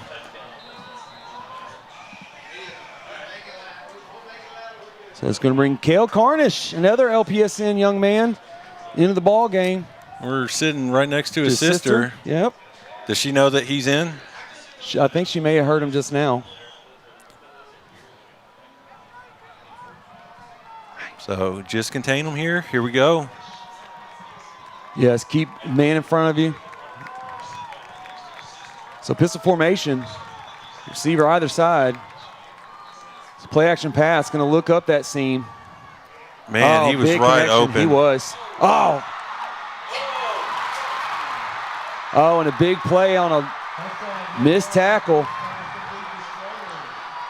You can't go high up on the shoulder pads. 84-yard touchdown.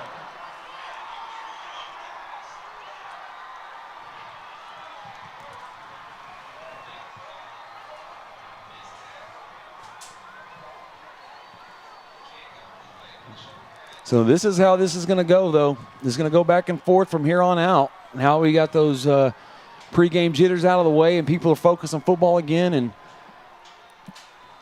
we got a sure tackle there.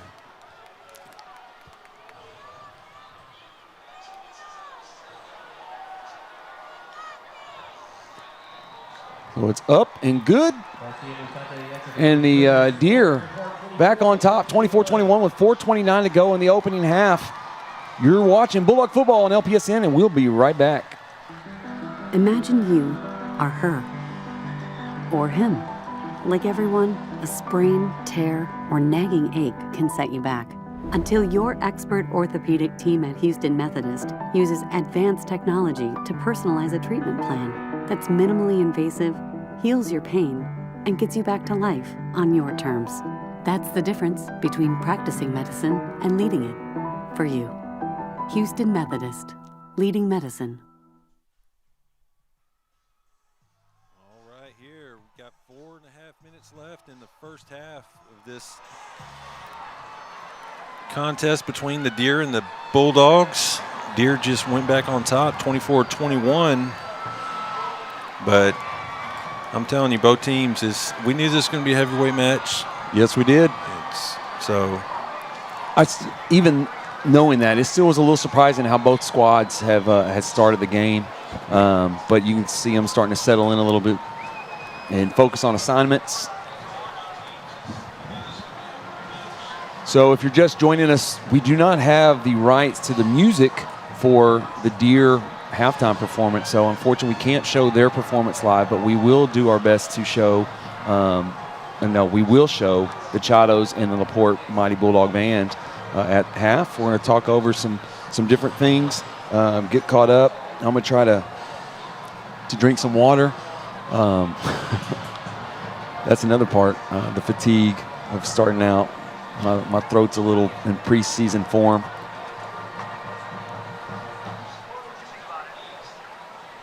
but still a great environment. Can't say that enough. Just what a incredible environment these kids get to experience, and hope they get to take that all in and really just enjoy being here in such a historic game and a rivalry match. This is a game that they're going to remember forever. And I know anybody that's been a participant in the game remembers it like it was yesterday. So that ball dies. So Washington picks it up, but he picks it up deep. Tell you what, their kicking game has been very impressive. Historic, it always is. It always is. But the Dogs are deep again, find themselves setting up 1st and 10 from the 12.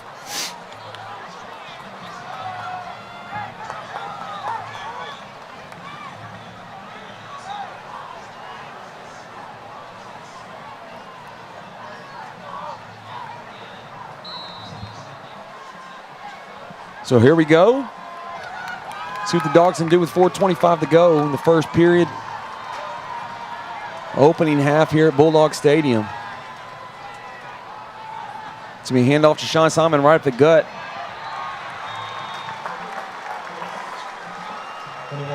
So 1 yard pickup, maybe 1.5. It's going to bring up 2nd and 9.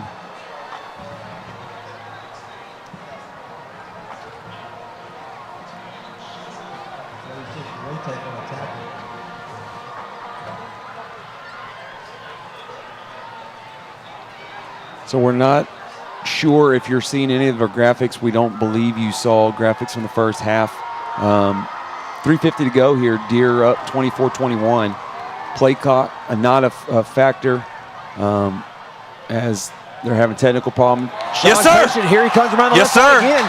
He's going to make some space. He gets out of bounds. And not after a good, healthy pickup. New set of downs. Move the chains. They'll set the ball up at the 36-yard line, 37-yard line, 1st and 10.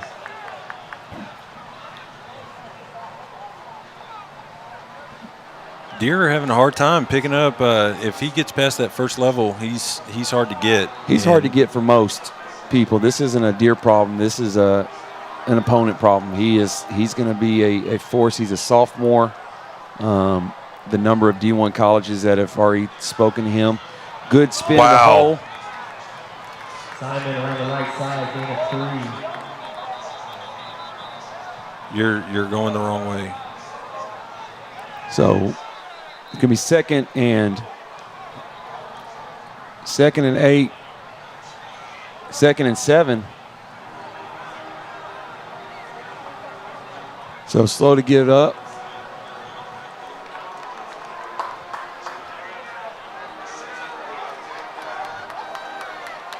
So 3-yard pickup on first down is going to bring up 2nd and 7.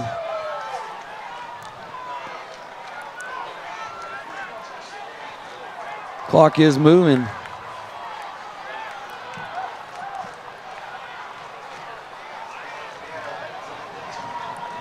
Payne Smith out here near side. Godbolt on the top of the screen. Ruffin and Simon in the backfield. Quick handoff to Ruffin.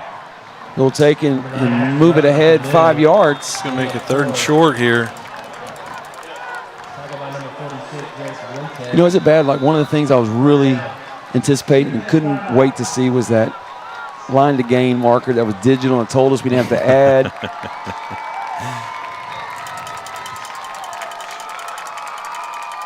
Hey, we're going to step aside. They're going to take a break. You're watching Bulldog football here on the Porte Sports Net. We'll be right back. Cool in the summer, warm in the winter. Barrett's Heating and Air Conditioning has been keeping LaPorte comfortable for more than 50 years. Residential, commercial, new construction, repairs, even yearly maintenance. Call 281-471-1118. Barrett's is family owned and operated with expert friendly service, and Barrett's is a proud supporter of the LaPorte Bulldogs.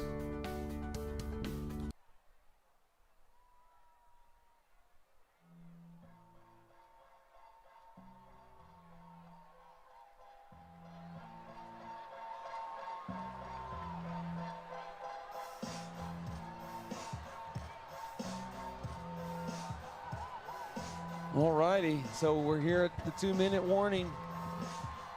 Dogs moving the ball. They got a 3rd down and 3. Big play here. Want to keep this going. Don't give the ball back to the Deer. So Godbolt just off this. And who else? Sean Simon. Here we go. We'll be pushed ahead for a 1st down. All the way to the other 48. That's a pull-off. Yes, we're into Deer territory. Said this young man's, but you get right behind old Big 88.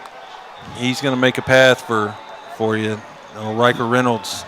JT Heyman. You know, Guzman, Ferrante. It's going to be a handoff to Ruffin. Ruffin's got some space. Gets out there. Another big chunk play. 12 yards on that handoff. Yes, sir. 1:33 to go. Dogs driving in a 2-minute offense here. Split backs. Minute 20 left in the half. Pitch to Simon, who's going to find the left side. Ooh, good contact there. Simon around the left side, doing number 1. Brought down to number 90. But he may be the one. So Coach Benitez going to call a timeout here. We'll stay.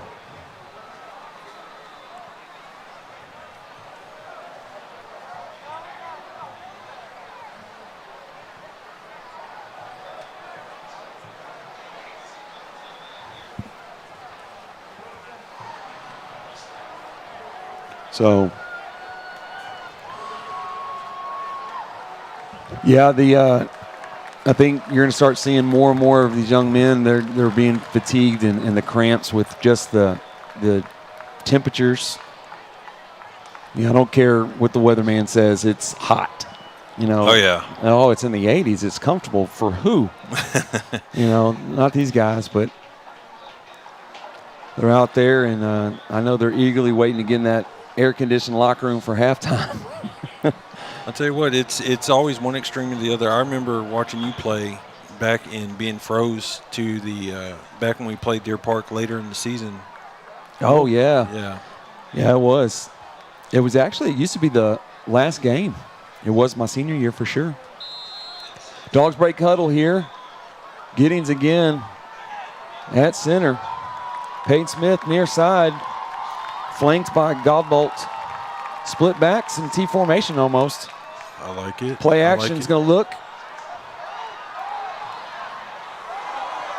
Yeah! Peyton Smith goes up and gets that ball. Way to stay with it, Aiden Signs. He gets hit as he throws it. Good job. So once the chains get reset, that clock starts to run under 1 minute. So split backs. Pitch to Ruffin. Ruffin's going to go around. Ruffin's going to get in. He's right at the goal line. Man, he is on the inch line. So clock continues to run. 43 seconds to go here. Same personnel. Man, if only we had a guy that we could hand the ball off to. Oh, and it's going to be a quarterback sneak. Oh, no. Flag.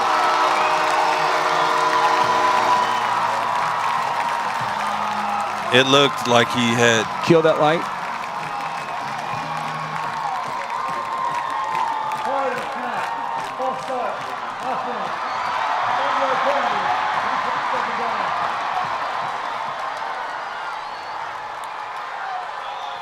That's okay.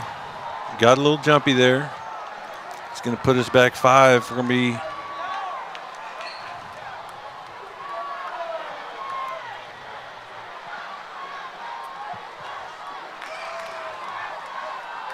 So Dogs with 1 timeout remaining.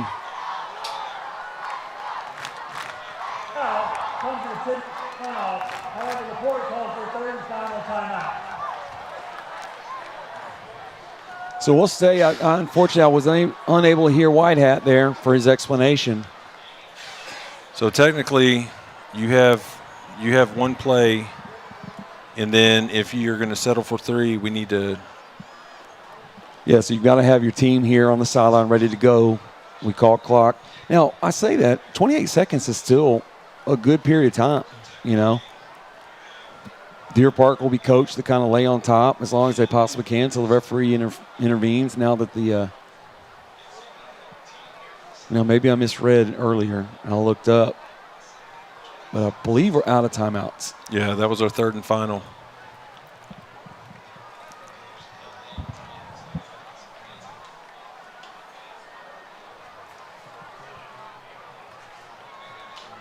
Yeah, that hurts when you're on the half-yard line. Yeah.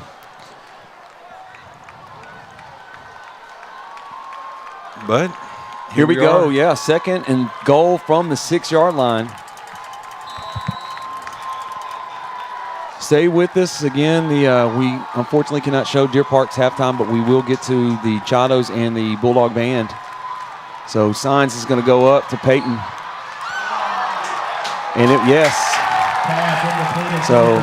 and there's a flag. So half the distance. It's going to be pass interference, defense. Move Good ball by Aiden. Yep. Give his guy a chance to catch it. So half the distance and a fresh set of downs. Not that we want to use them. We just want to put the 7 on the board. Get to halftime.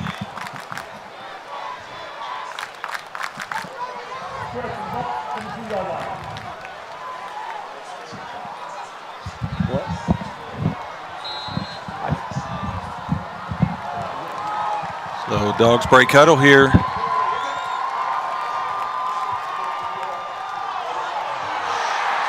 Hurry up.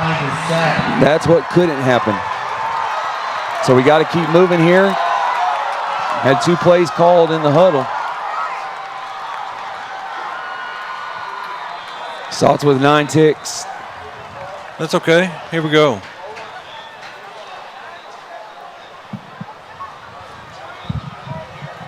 Oh, we got a penalty flag over here. Oh, do we? Yeah. Oh, yeah. Hard to see.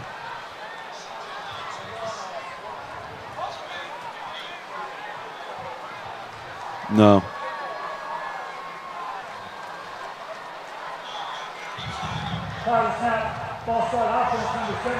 That's going to do it. So that is unfortunate. But we do get the second half kickoff. We'll head to the break. The Dogs down 24-21. You are watching Bulldog football here on the Porte Sports Net.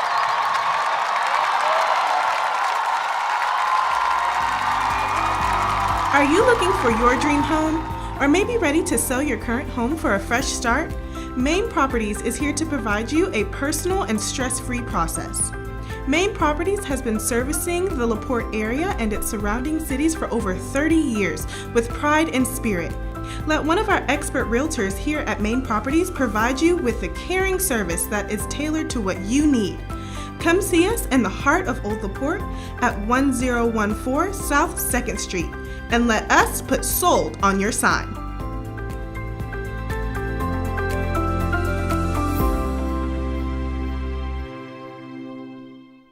Life's busy. Groceries, work, rent, everything all at once. With Beacon, banking keeps up. Deposit that check while you snack. Set rent to auto pay. Get alerts. Get help fast. Smart tools, real people, all in your corner. Big life. Small wins. Less stress. Beacon Federal Credit Union. More than you expect.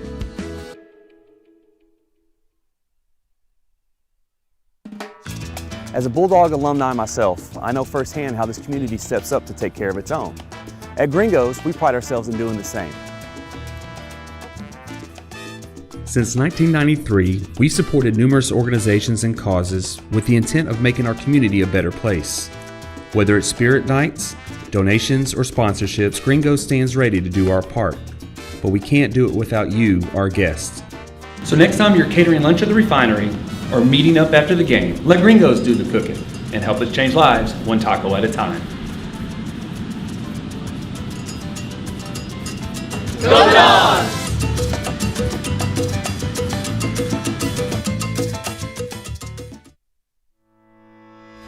It's game week, and the border battle is heating up. We're taking it back this year. None of our defense has anything to do with it. LaPorte or Deer Park, no matter who you root for, there's one thing we all agree on. Raising Cane's, where rivalries meet and great taste wins every time.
So right now we've got the Deer Park Band is still on the field, so you haven't missed anything if you're waiting for the Bulldog Band and Chados. They'll be out just after this. But before they come out in the field, we do want to start something new this year. The LaPorte Education Foundation acknowledges a teacher every week, and our first one is Miss Faith Miller.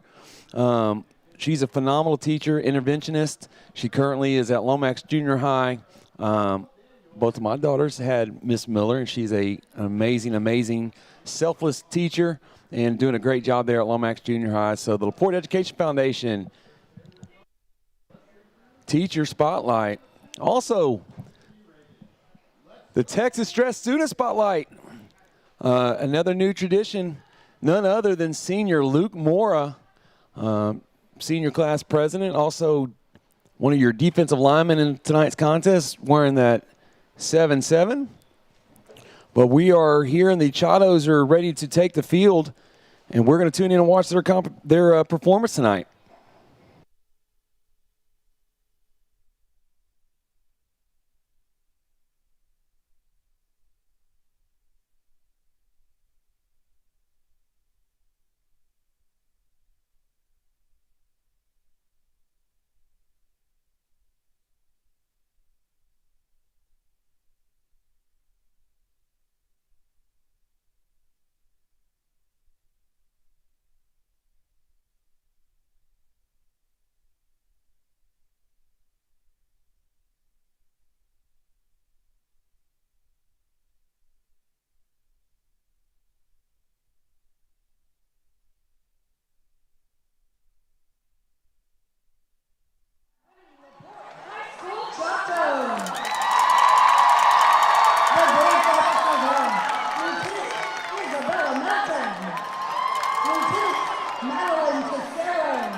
Well, welcome back. Great halftime performances by all, and a great first half of play here in the 65th annual border battle at the inaugural game at Bulldog Stadium here in LaPorte, Texas. Great to see all the both communities out here in force, and just a great environment out here for all these youngsters. Got some stats to cover with you. Right now, Sean Simon leading all rushers with 197 yards and 2 touchdowns. Ashton Ruffin has added 93 yards to his own credit and a touchdown. Aiden Sines, 1 touchdown and 107 yards passing. So the Dogs have put together 331 yards of total offense, got 21 points on the board.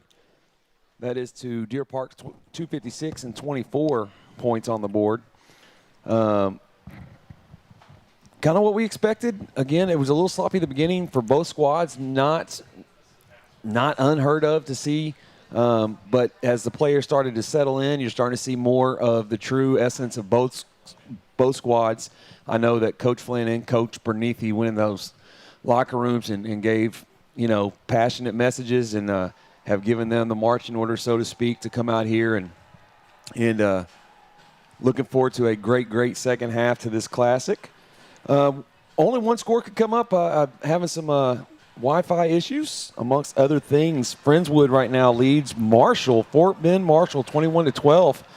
That's a bit of a surprise. I did not expect to see that, but Friendswood, I know that they were reloading this season and will be a contender in our district in a few weeks. We actually welcome them week 1 of district play, so that is going to be awesome to see.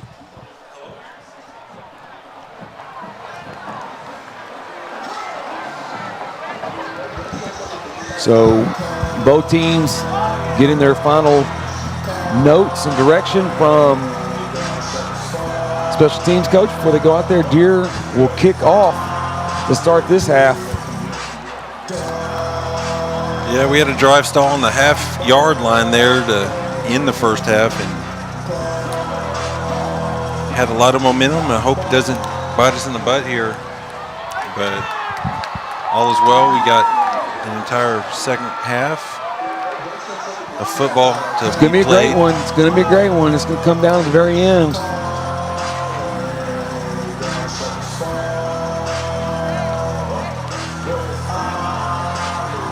So see what kind of changes were made. And during halftime, I was able to step out and get in the stands, and it is electric out there. That's awesome. That is awesome. I did not. I stayed in here and try to drink as much water as I possibly can, so I may float out of here momentarily, but here we go. So the second half of the border battle is underway. That will be fielded by Ruffin, who stopped at the 15-yard line, where the Dogs will set up shop. Deer Park still doing a great job on special teams. Yes. It takes a special player to be a special teams player. No pun intended. That is you've got to be selfless and disciplined and somewhat a little crazy. Yeah, you're seeing the NFL making rule changes yes. in the rules just because. I would imagine college is next, and yeah, it's such a big important part of the game, but it is also. Who would think that having runners going full speed at 20 miles an hour, into one another is a good thing. So Sines gets the handoff, immediately goes to Sean Simon, who keeps his feet moving. Good, healthy pickup on first down. It's going to pick up about 6.5 yards. That had to have pushed him over 200, huh? Yeah, he's going to. Yeah, that did it. So he's about 204 now. So Sines comes in and gives the play to the team.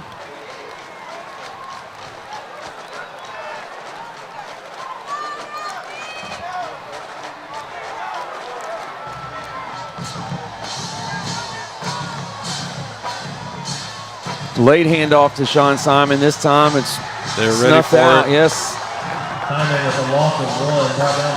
So 1 yard loss here. We'll bring up 3rd and 5.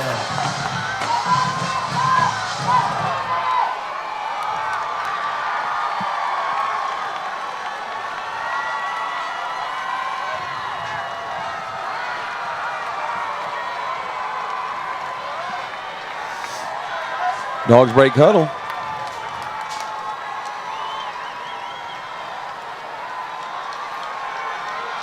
Split backs in the backfield. Signs under center. Twins top of the formation.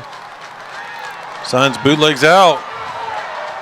Hits Peyton Smith for the first down. Great job. That's a Bulldog first down.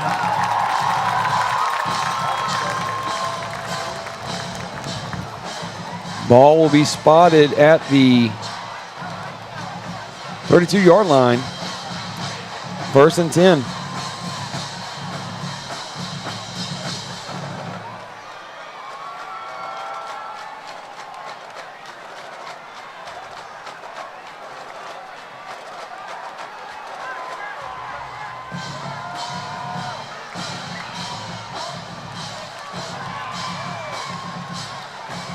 Simon up the middle, gain of 3. So 3 first down will bring up 2nd and 7. I really think we must be having a technology problem with the wristbands. With Signs coming to the sideline to get the play. It does seem like the theme of the day. I'm not going to lie. Hopefully get all these cobwebs knocked out of here in this game. It's being handed off to Sean Simon straight up the gut. Yes, sir. It keeps going. Nice run. Pickup of 10. That's a Bulldog first down. Well, Bulldog first down right here. 1st and 10. This opening possession of the second half. Ball spotted at the 45-yard line. I'm not sure if we discussed it in the pregame, but in the pre-show, but that was one thing that Deer Park is kind of where they had the advantage was keeping our defense on the field, and our defense can hang with anyone. But you know, last year they ran out of steam in that last quarter, and offense, man, puts together these long Hands drives. Sean Simon. It helps our defense tremendously. 2-yard pickup brings up 2nd and 8. Yeah, in the early games, it's really, really crucial. And you're going to see more fatigue there as players condition and get into game shape. It's one thing to do your conditioning, your workouts, and do all that personal training. But when you get out here and the game speed's just different. And, you know, when you're training in a gym, you don't have someone pushing themselves off on the ground. And those things, they add up. And all of these kids are going to be very sore tomorrow. The training rooms will be full. Split backs in the backfield. Signs under center is going to be a handoff to Ruffin. Ruffin's going to come around the left side. Ruffin gets through. He's up through. There yes, sir.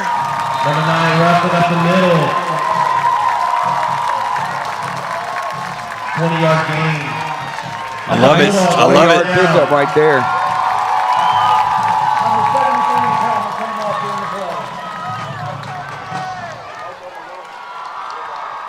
So Ronte has come to the sideline. His hat came off, so he will adjust his head strap or his. Let's see. That's another thing those trainers do. It's little equipment people. Jackson many trades. Yes, they are. And we've done and we will again this year. But the student trainers, the selfless efforts that they put into a team every year. They were the first ones at the facility and the last ones out. leave, yes, sir. So Sean gets another handoff. He bounced off a couple times, runs over another. Here he goes. Hold on. Before he stood up, but not before he picks up 11 more. Middle gain of 12. That's a Bulldog first down. My partner in crime says it's 12-yard. We'll go with his. He's got a better vantage point. So 1st and 10 for the Dogs, who are driving on this opening possession of the second half, down 3 points in the home opener. Clock continues to run with 7:31 to go. Offensive line doing a tremendous job breaking those holes open for these guys to get through. So the handoff's going to be rough and quick handoff. Who finds a little cream? He won't go down, baby. Look at him keep charging. Yes, sir. That's all heart right there. The man's on a mission. Won't be denied. 12-yard gain, and that's a Bulldog. So another Bulldog first down. It's going to be a 1st and goal. This first guy situation is from the 7. on every snap on the defensive side of the ball too, folks. Yeah, just his heart, his character, just the quality of young man that he is he's a special kid. And he lines up in the backfield left of Sean Simon. 2 receivers go to the top of formation. Sines is going to get under center. Be a pitch to Ruffin, who's going to go around the right side. Who gets through? And that's a Bulldog touchdown! Number 9, Ashton Ruffin, from 8 yards out.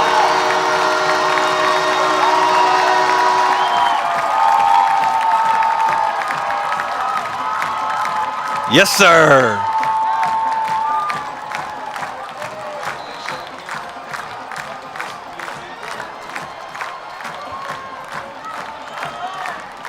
So Lopez puts it through. Lopez kick is good. And the Dogs go up 28-24 on the first possession of the second half with 6:36 to go in that third quarter. You are watching Bulldog football here on LPSN, and we will be right back.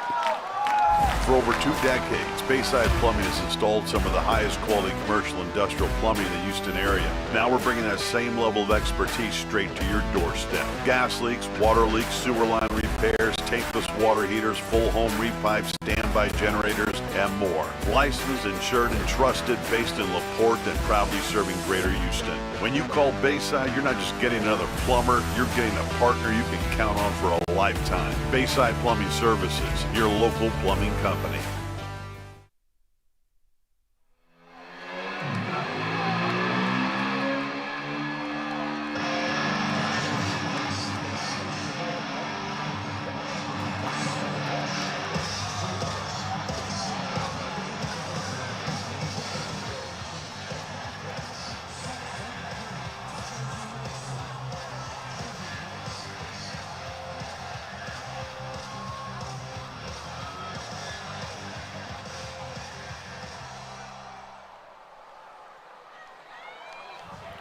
So great possession there for the Bulldogs to start the second half. Kind of a tone setter. Now they find themselves nearly up half 4. the quarter. Lopez will come, puts his foot through it. Get through the pylon, and it does. So it will be a touchback for the first possession for the Deer. First and 10, Deer Park.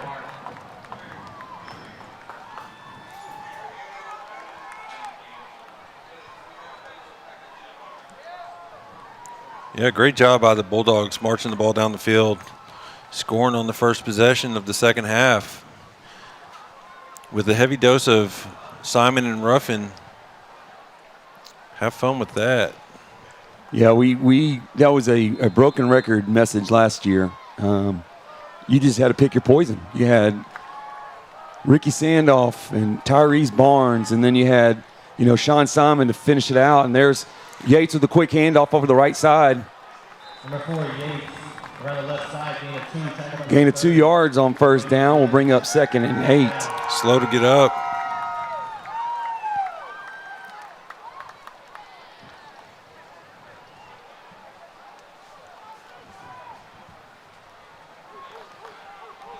So 2nd and 8 here. Ball resting at the Deer 28. Shotgun. Calls for the snap, trips near side, is going to look for that, tries to get Watson off his feet. He does, but Watson isn't giving up. He's going to throw one up. Ooh!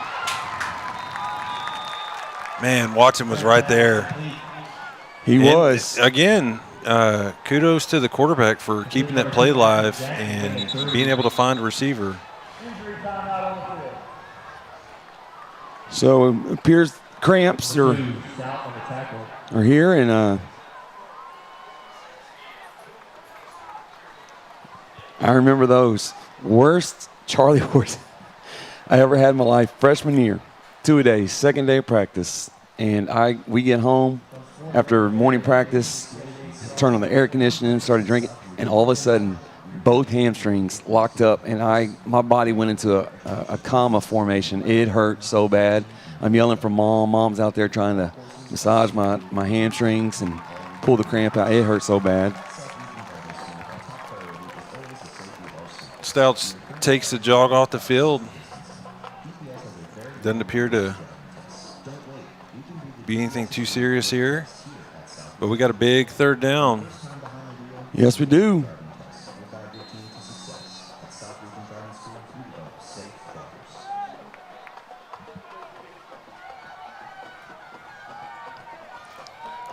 The clock's running right now. Make some noise, Bulldog Nation. So quarterback's going to try to run it around the. Ooh, good block there by their.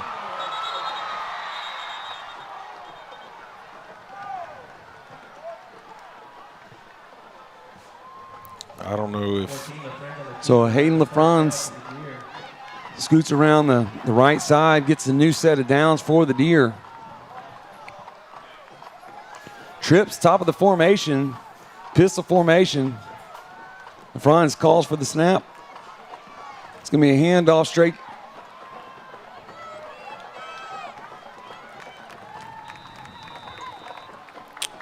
So 5-yard pickup. Second down. Luke Moore with the stop there. About 6-yard pickup on first down, so it's going to be up 2nd and 4 here.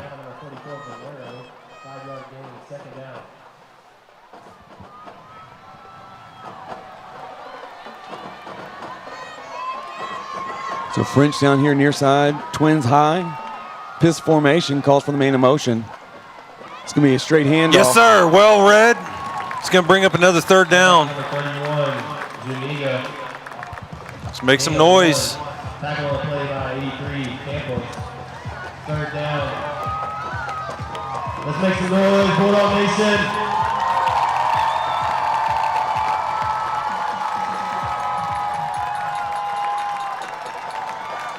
So here it is, a 3rd and 4 early on, mid third quarter, 4:15 actually. It's going to be a handoff. Gets sucked inside right there.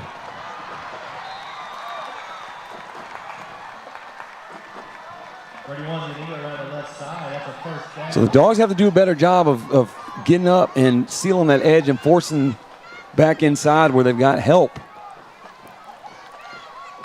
Deer doing a good job of sealing that off, and the Dogs got to make that adjustment there. Drive their man up in the backfield instead of bookend.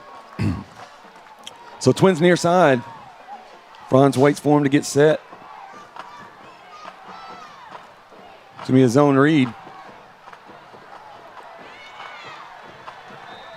It's a pickup of 11 on first down. Up the middle, gain of 11. That's a first down for the Deer. Tackle the play number 30. Gibbs. See Blake Stout getting some water, putting his helmet back on, ready to get back in the game.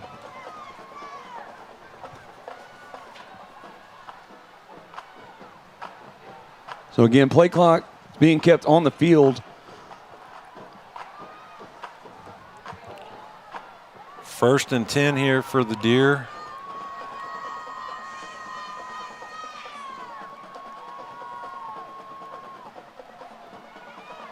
Oh, just out of reach, we were there.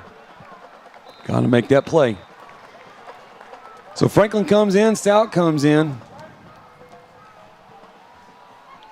We got Harris and Morrow both come catch a breather. So 2nd down and 2. Ball right at the 25-yard line of LaPorte. I look for the Deer to dial up something, maybe take a chance downfield. Maybe a fade route in the end zone. We'll see here. No, just stay with the draw, but almost gets the handoff. It's going to be a TFL. Watson was in there so fast.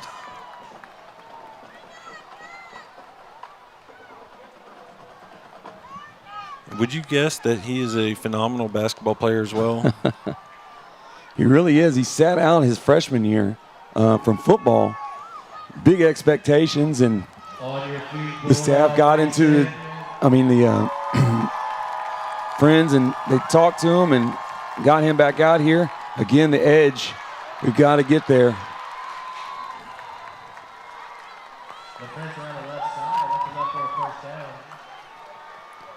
Both teams starting to settle in a little bit. So it will come down. You're going to start seeing some conditioning. And quite frankly, who wants it more? Because it's just going to be one of those heavyweight bouts. So twins top formation, pistol formation. Yates to the right and back of LaFrance. He will get the handoff. He's met in the hole. And then hit. Maybe 1 yard on the carry. Bring up 2nd and 9. Blake Stout came in, laid the wood. So 2nd and 9. Ball at the Dog 13 yard line here.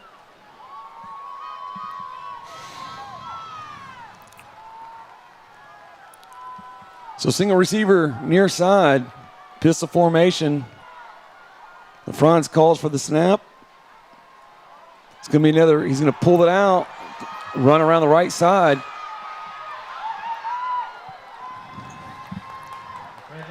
So the Franz would doing the damage with his feet. It's going to be 3rd and short here. 3rd and short from the Bulldog 5 yard line. Yeah, this 4 down territory here. You got 2 opportunities to pick up the first down.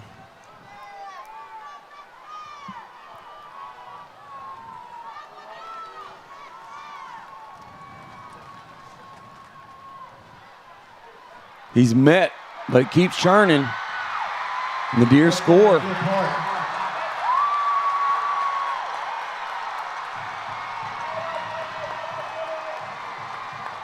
So the PAT yet to come. The Dogs up. The Deer up 30-28 here. With 20 ticks to go in the 3rd period.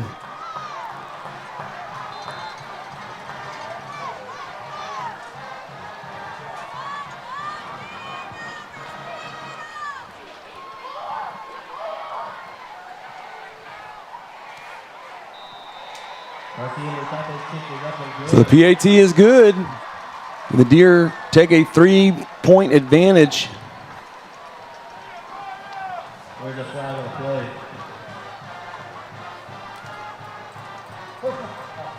Roughing the kicker, coming up. 15 yards to assess. Kickoff. Your score is Report 31, Report 28. At Jersey Mike's, they slice your order right in front of you. Watching that can send a rush of emotions through a person. Excitement, baby-like wonder, anticipatory chewing, and happy claps. Sliced right in front of you. It's a Jersey Mike's thing.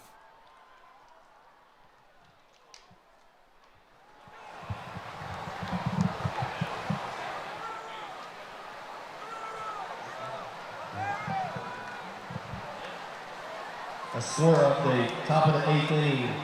Angels 0, Astros 1.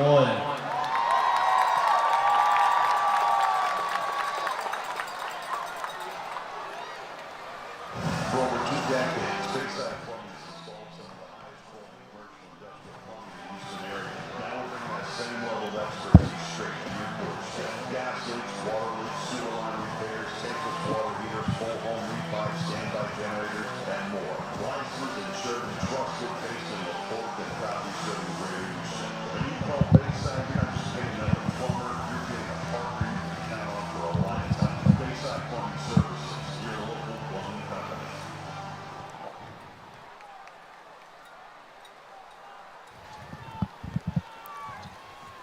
So we're back where we started the quarter with the Dogs find themselves down 3 points.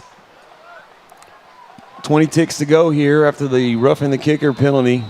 The Deer will kick it off from the LaPorte 45. You'd have to have your hands team in here expecting something with a short field, but nope. Or you do that. Touchback. 1st and 10, LaPorte. So it'll be 1st and 10 from the 25-yard line. Want to see the same. Want to see what we saw to start this 3rd quarter.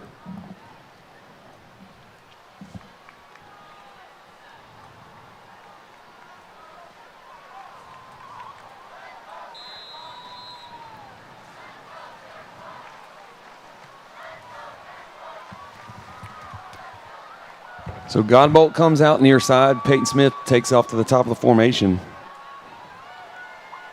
Split back, signs under center. Quick handoff to Sean Simon. Spins off one, keeps his feet moving, protects the ball. Good healthy pickup on first down. About 8 yards on first down. It's going to bring up 2nd and 2. Give yourself a lot of options there when you pick up that kind of yardage on first down. And that's going to take us to the fourth quarter. So here we go. This is what we all came for. So we will step aside, get our bearings. You're watching Bulldog football here on LPSN. We'll be right back. If you're ready to become a skilled and safe driver, contact us at South Region Driving School. We are conveniently located next to LaPorte High School. We offer driver education classes and private driving lessons for teen and adult drivers. All courses are state approved and can be tailored to meet all your driving needs. At South Region Driving School, our top priority is always the safety of our students. We are currently practicing in-class social distancing. DPS has a very long wait list for driving tests. Don't wait, we can do the DPS-approved road test here at South Region. From the first time behind the wheel to the day of the driving test, we'll guide your teen to success. At South Region Driving School, we develop safe drivers.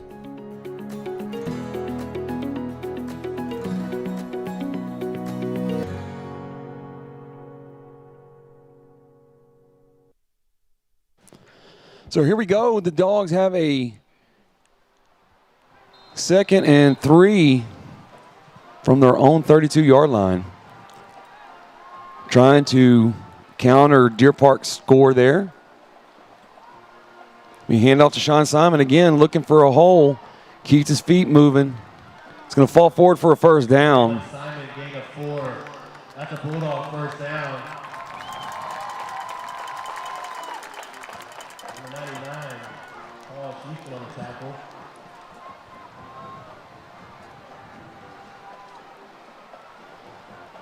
You got Ruben Torres right there. Timothy Giddings, Francisco Guzman, Grady Ferrante, Riker Reynolds all on the trench bullies doing their thing. Here comes Sean Simon around the, roughing around the right side. He won't go down. Number 9, Ruffin with the run. Close to a horse collar. Gain of 23. It'll be a Bulldog first down. He's frustrated, but it is likely a cramp.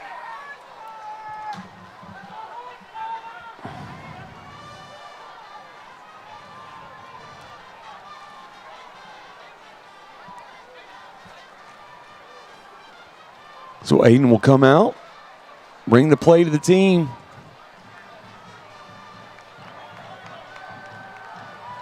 So Godbolt there on near side.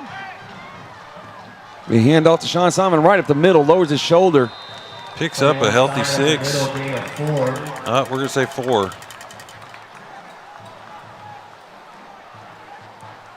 That is a lot of muscle up there in those trenches. Doing the work. Both teams fatigued, and I mean they're leaving it all out there. They're doing everything that would be asked of them.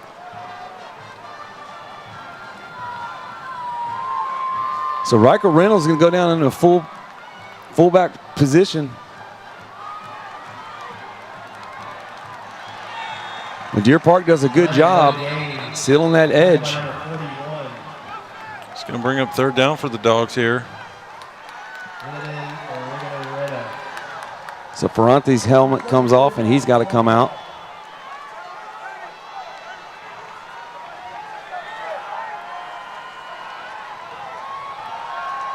You know why they have the rule in place. It's an important rule. You want player safety, but it's got to be frustrating for a coach because you have you take a timeout.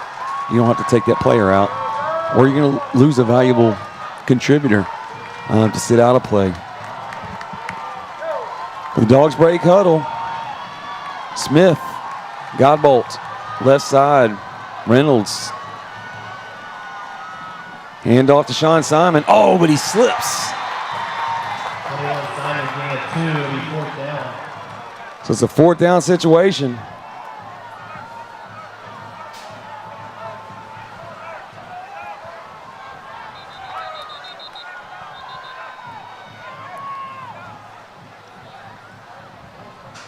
Deer Park calls a timeout.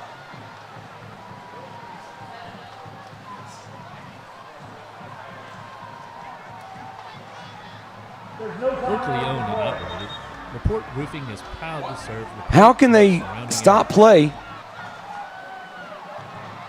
They were able to make substitutions that. Yeah, I don't quite agree with that call. Good gamesmanship over there by Coach Flynn. Because essentially he just got a free timeout. So single back. Dogs need 4. And he keeps driving. Depending on what that line judge says. It looks like he's going to be right at the line marker here. Yep, they're going to have to call a measurement. What an effort by Simon. That's all him. So it's going to be right at the line. They're going to have to measure this one. It's too close to do by the eye. So Whitehat is looking this way. So good effort right there by Sean Simon.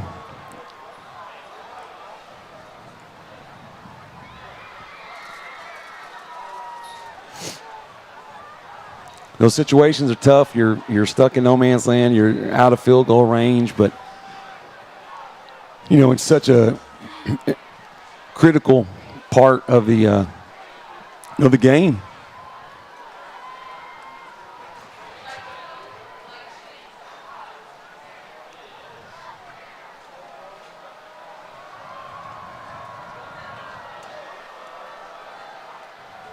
So we'll see here.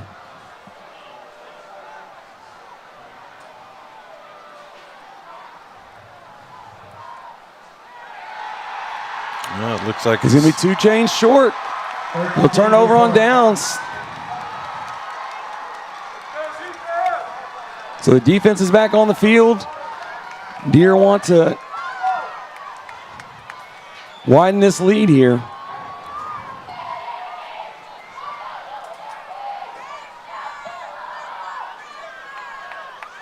So they'll set up shop.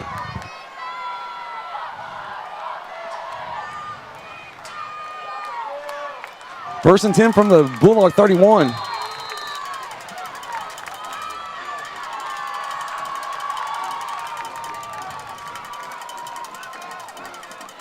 There'll be a handoff here. Oh, he's met in the backfield. So maybe a half-yard gain on first down. Good job, Moore was there. Isaac Valero.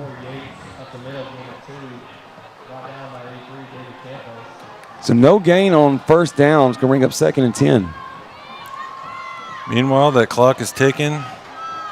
Just over 8 minutes left in the ball game.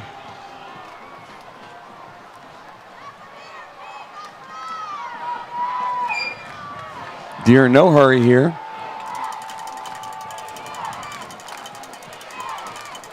So pistol formation, Twins near side. It's going to be a fake. Yes, sir. Good pressure. It's going to bring up 3rd and 10. It'll be 3rd and 10. It's time to make some noise, Bulldog Nation. It's going to be the biggest play up to this point.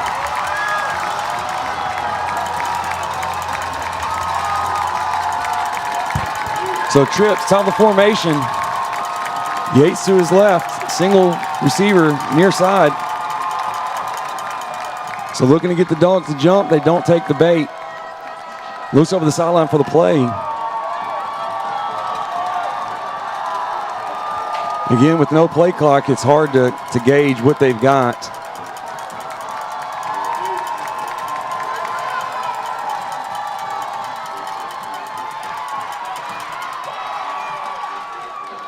No. Incomplete yes, sir. pass. It's going to bring up 4th down. So the Dogs hold. Great job. This is finding the cover, but he's 4th down.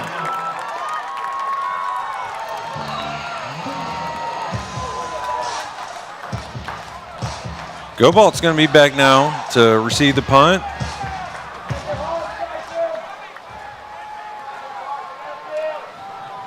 Big opportunity here for the Dogs.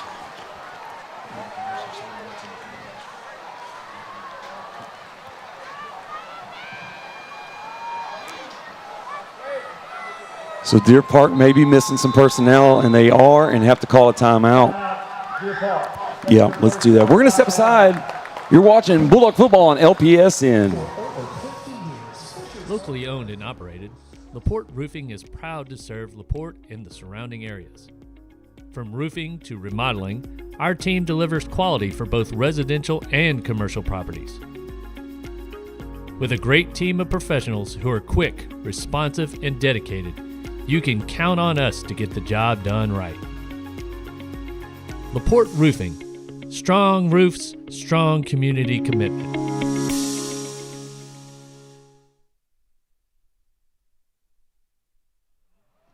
Roofing is proud to serve LaPorte and the surrounding areas.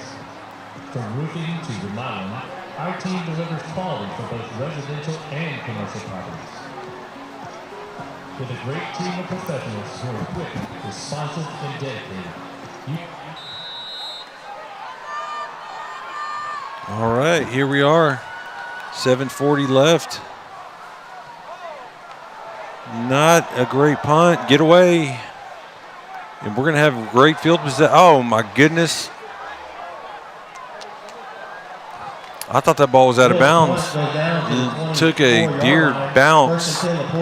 Ball is down at the 24 of LaPorte.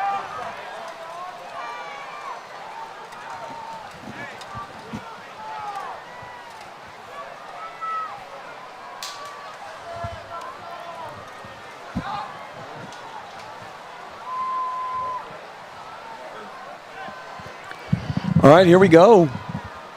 Dogs desperately need to put some points on the board. Preferably one of those big crooked ones. So roughing the signs in the backfield. Smith high. Hand off to Sean Simon, who keeps his legs running.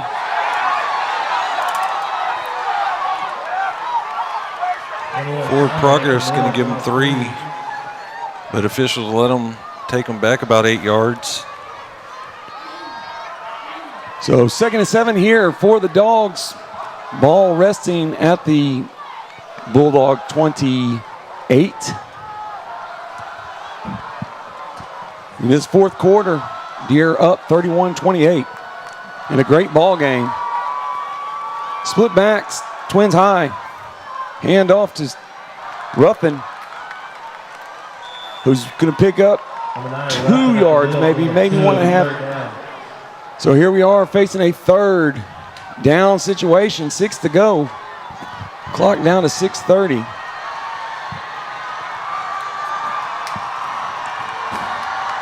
See what Coach Benithi has drawn up. Both teams emptying the tank right now. Yeah, this is a test of grit.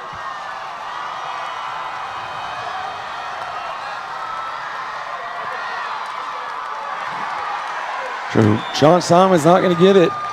Going to bring up a 4th down.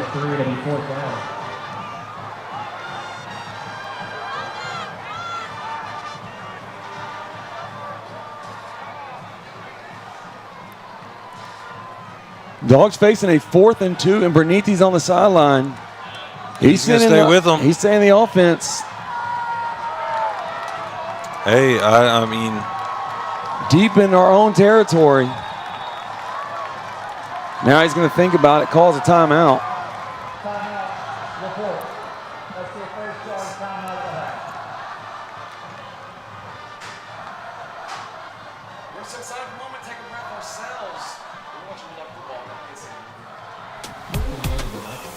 Me gusta la comida buena, es que sabor me desespera, con ganas me la como entera.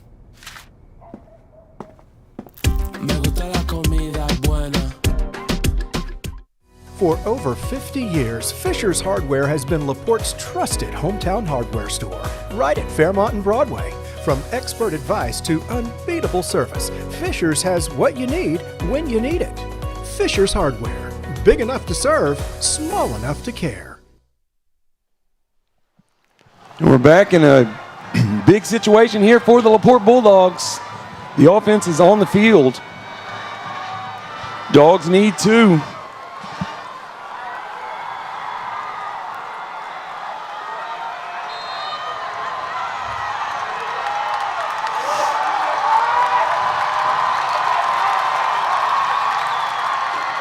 Simon gets through.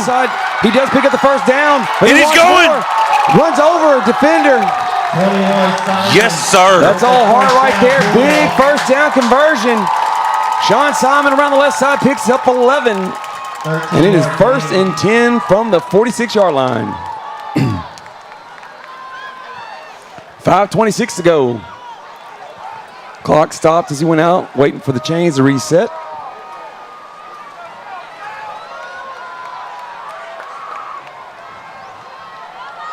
So split back, Signs under center. He's going to hand off to Ruffin. Ruffin's going to come around the left side. He's going to get stood up for no gain.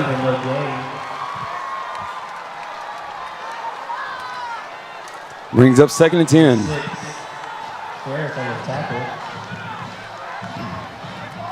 We haven't really had to throw the ball so too much, but right. I like it in our back pocket right here. In this slugfest, both teams are really just trying to use up that clock, so they don't want to take the chance of throwing an incomplete pass. And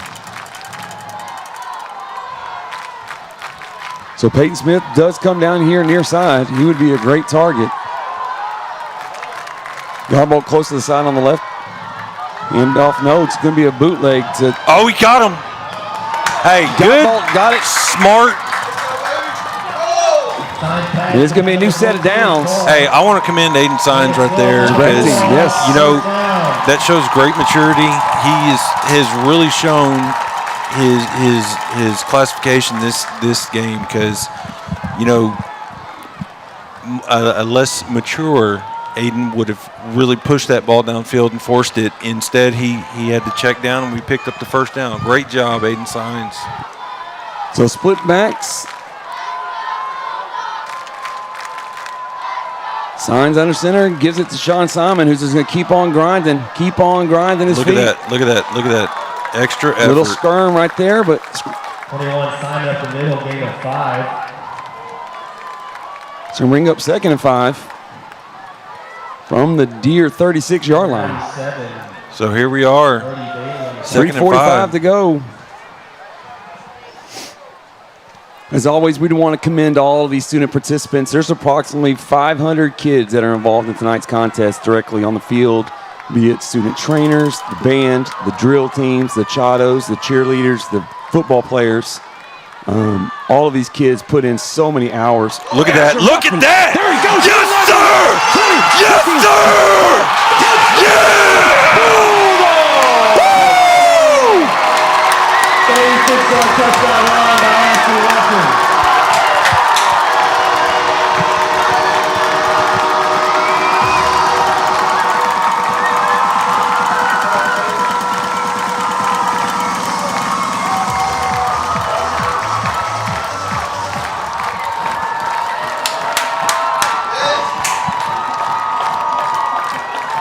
Big time effort, lots of heart there in that ball. And that touchdown, Ashton Ruffin wasn't going to be denied. It's up and good. And it is 35-31 with 3:19 to go in this opening ball game here at Bulldog Stadium. The 65th annual Border Battle, living up to the hype.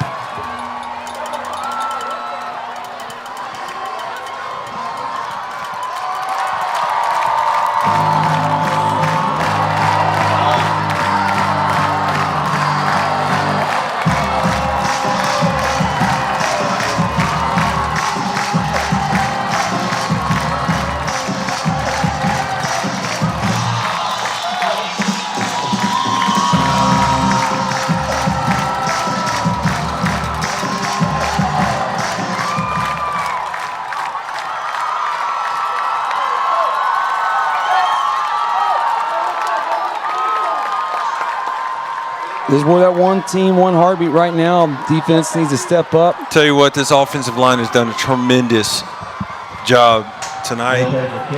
Yeah, this is just smash mouth football. Both teams are really just slugging this thing out.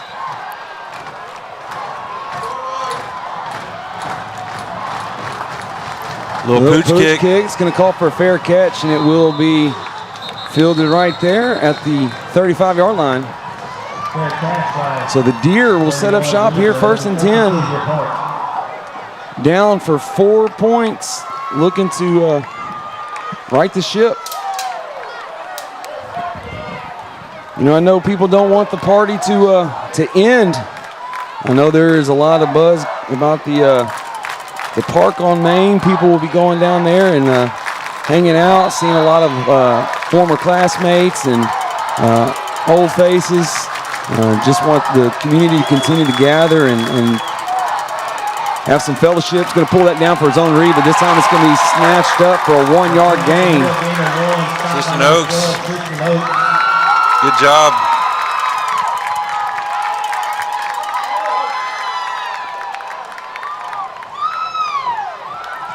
Tell you what, Ashton Ruffin has done a tremendous job on the offensive side. He looks like he's on the sideline right now during defense. So here's that screen. This time he's got help out there, but they've got to bring him to the ground. They do. Just short. So we're going to have a 3rd down here, depending on the spot. Yeah, we got 2:30. Yeah, with the game in the balance, this is 4-down territory. How about a tackle for loss here? That would be fantastic. Maybe a snap over the head. We'll take either. Pistol formation for the Deer. Once called for the snap, he hands it. No, he pulls it. He's going to come around the left side. He continues to run. He does pick up the 1st down. Moves the chains. Clock continues to, well, it stops while the chains reset. So 2:07. Dogs now with the ball at the 37-yard line. So that's going to take us to a 2-minute warning. All right. And what a ball game. Both teams just leaving it on the field right here. Yeah, they are. It is a wonderful, wonderful time to be here on campus. And then this community, there's just been a resurgence of pride and community, you know, and heart, and people are showing up. And it is just amazing to see. Obviously, we've been in this town our whole life, and it means a lot to us. And to see, you know, these kids out there representing our community as proudly as they are, we're just as proud of them. So great job to all these young people. And what a great way to bring in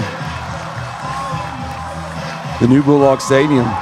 So it's going to be 1st and 10 here for the Deer. Ball resting on the LaPorte 38-yard line.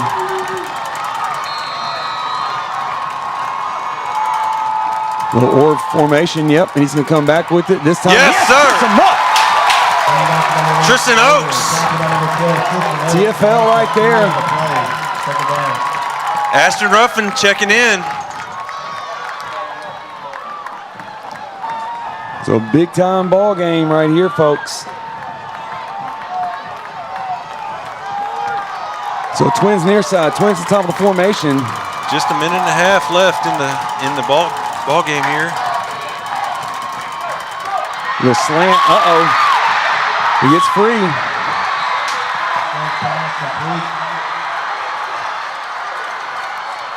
So ball on the 20-yard line, 1st and 10. Clock continues to run at 1:24. The field goal will not do them any good. They've got to put 7 on the board. Now they're going to take one of their timeouts here. Deer Park will have 1 timeout left.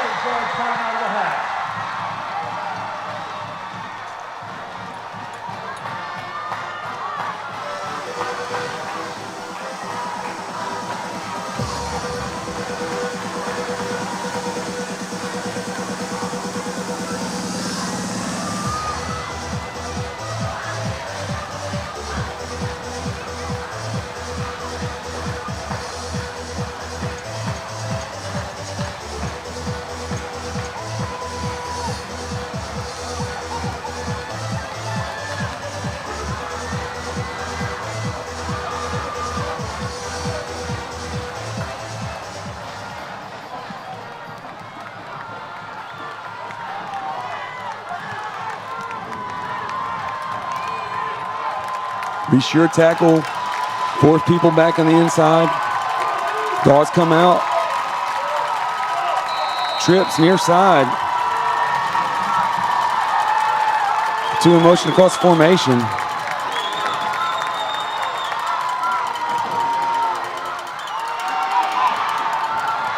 Is wide open. Blake Stout with the open field tackle only after the first down by the Deer. It's going to be first and goal right at the 10-yard line. So right at the 10-yard line, in true border battle fashion, 1 minute to go. Dogs have to defend. Hold right there. Yes, sir. It was seen. Take them back 10. That's going to hurt them.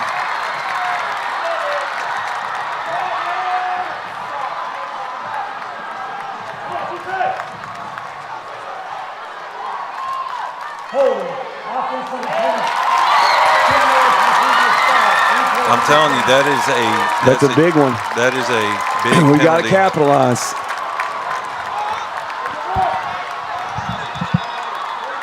And I might have misspoke there. I think the Bulldogs took that timeout last timeout, so the Deer still have 2 timeouts remaining.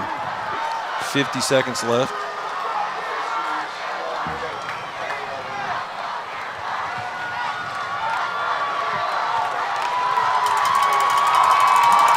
So we did not take the penalty. We declined the penalty.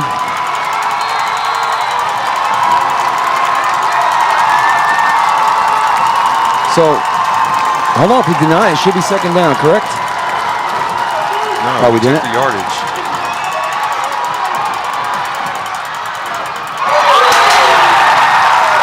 Yes, sir. Incomplete intended for number 9, Arthur French. Number 12, Tristan Oaks on the coverage. Good job, Tristan Oaks. Got to play good defense here.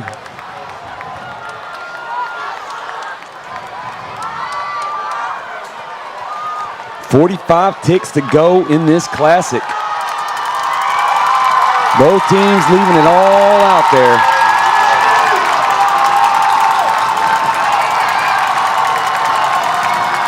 So trips on the far side.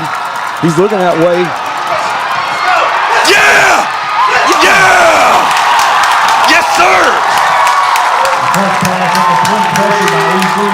Again, though, kudos to the quarterback for keeping that play alive, even though it was an incomplete pass. I mean, that could have been a tackle for a loss. So big third down.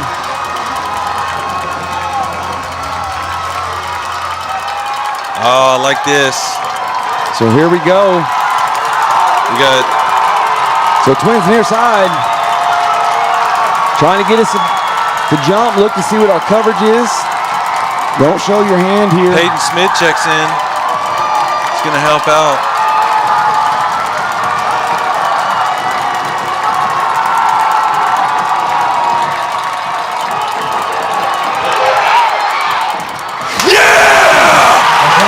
Yes, sir! So big set dogs snuff it out. Make some noise, Bulldog Nation. All right. Here it is.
Big fourth down in a big game. Both teams doing a fantastic job. But it's going to come down to this. And the Deer got to put it in or it's over. If anything gets thrown underside, we've got to make the tackle. Watch the Friends keep him contained. They're going to move motion back up to the right side. Twins at the top. Now he's going to work him back this way.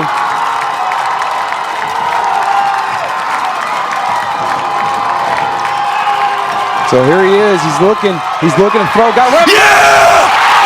Yeah! Yeah! Woo! Yes, sir! That's gonna do it!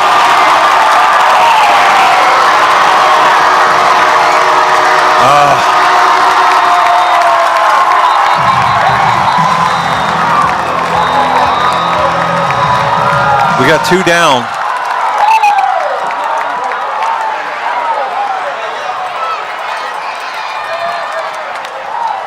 It will be a post-game deal.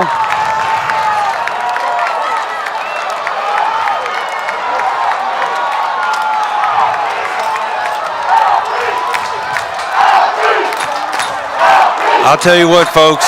What a ball game here tonight. What a ball game. All those hiccups that were happening before the game, worth it.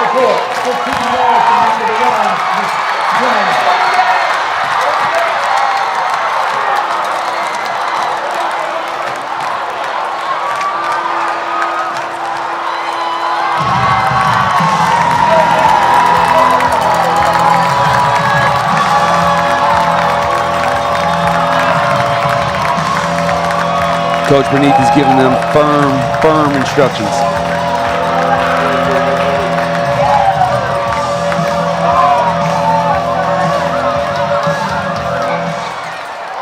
Coach Beneath calling, get the crowd up. Yes, sir. You deserve it, Coach. Yes, sir. I love it. I love it. I love it.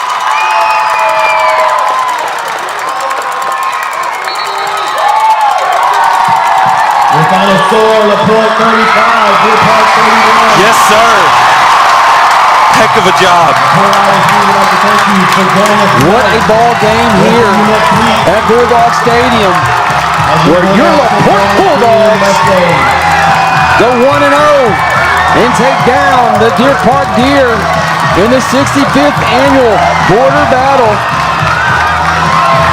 So, what a ball game here tonight. It lived up to the hype. We're both without our voice. Man. Gilly golly, I just made up a word.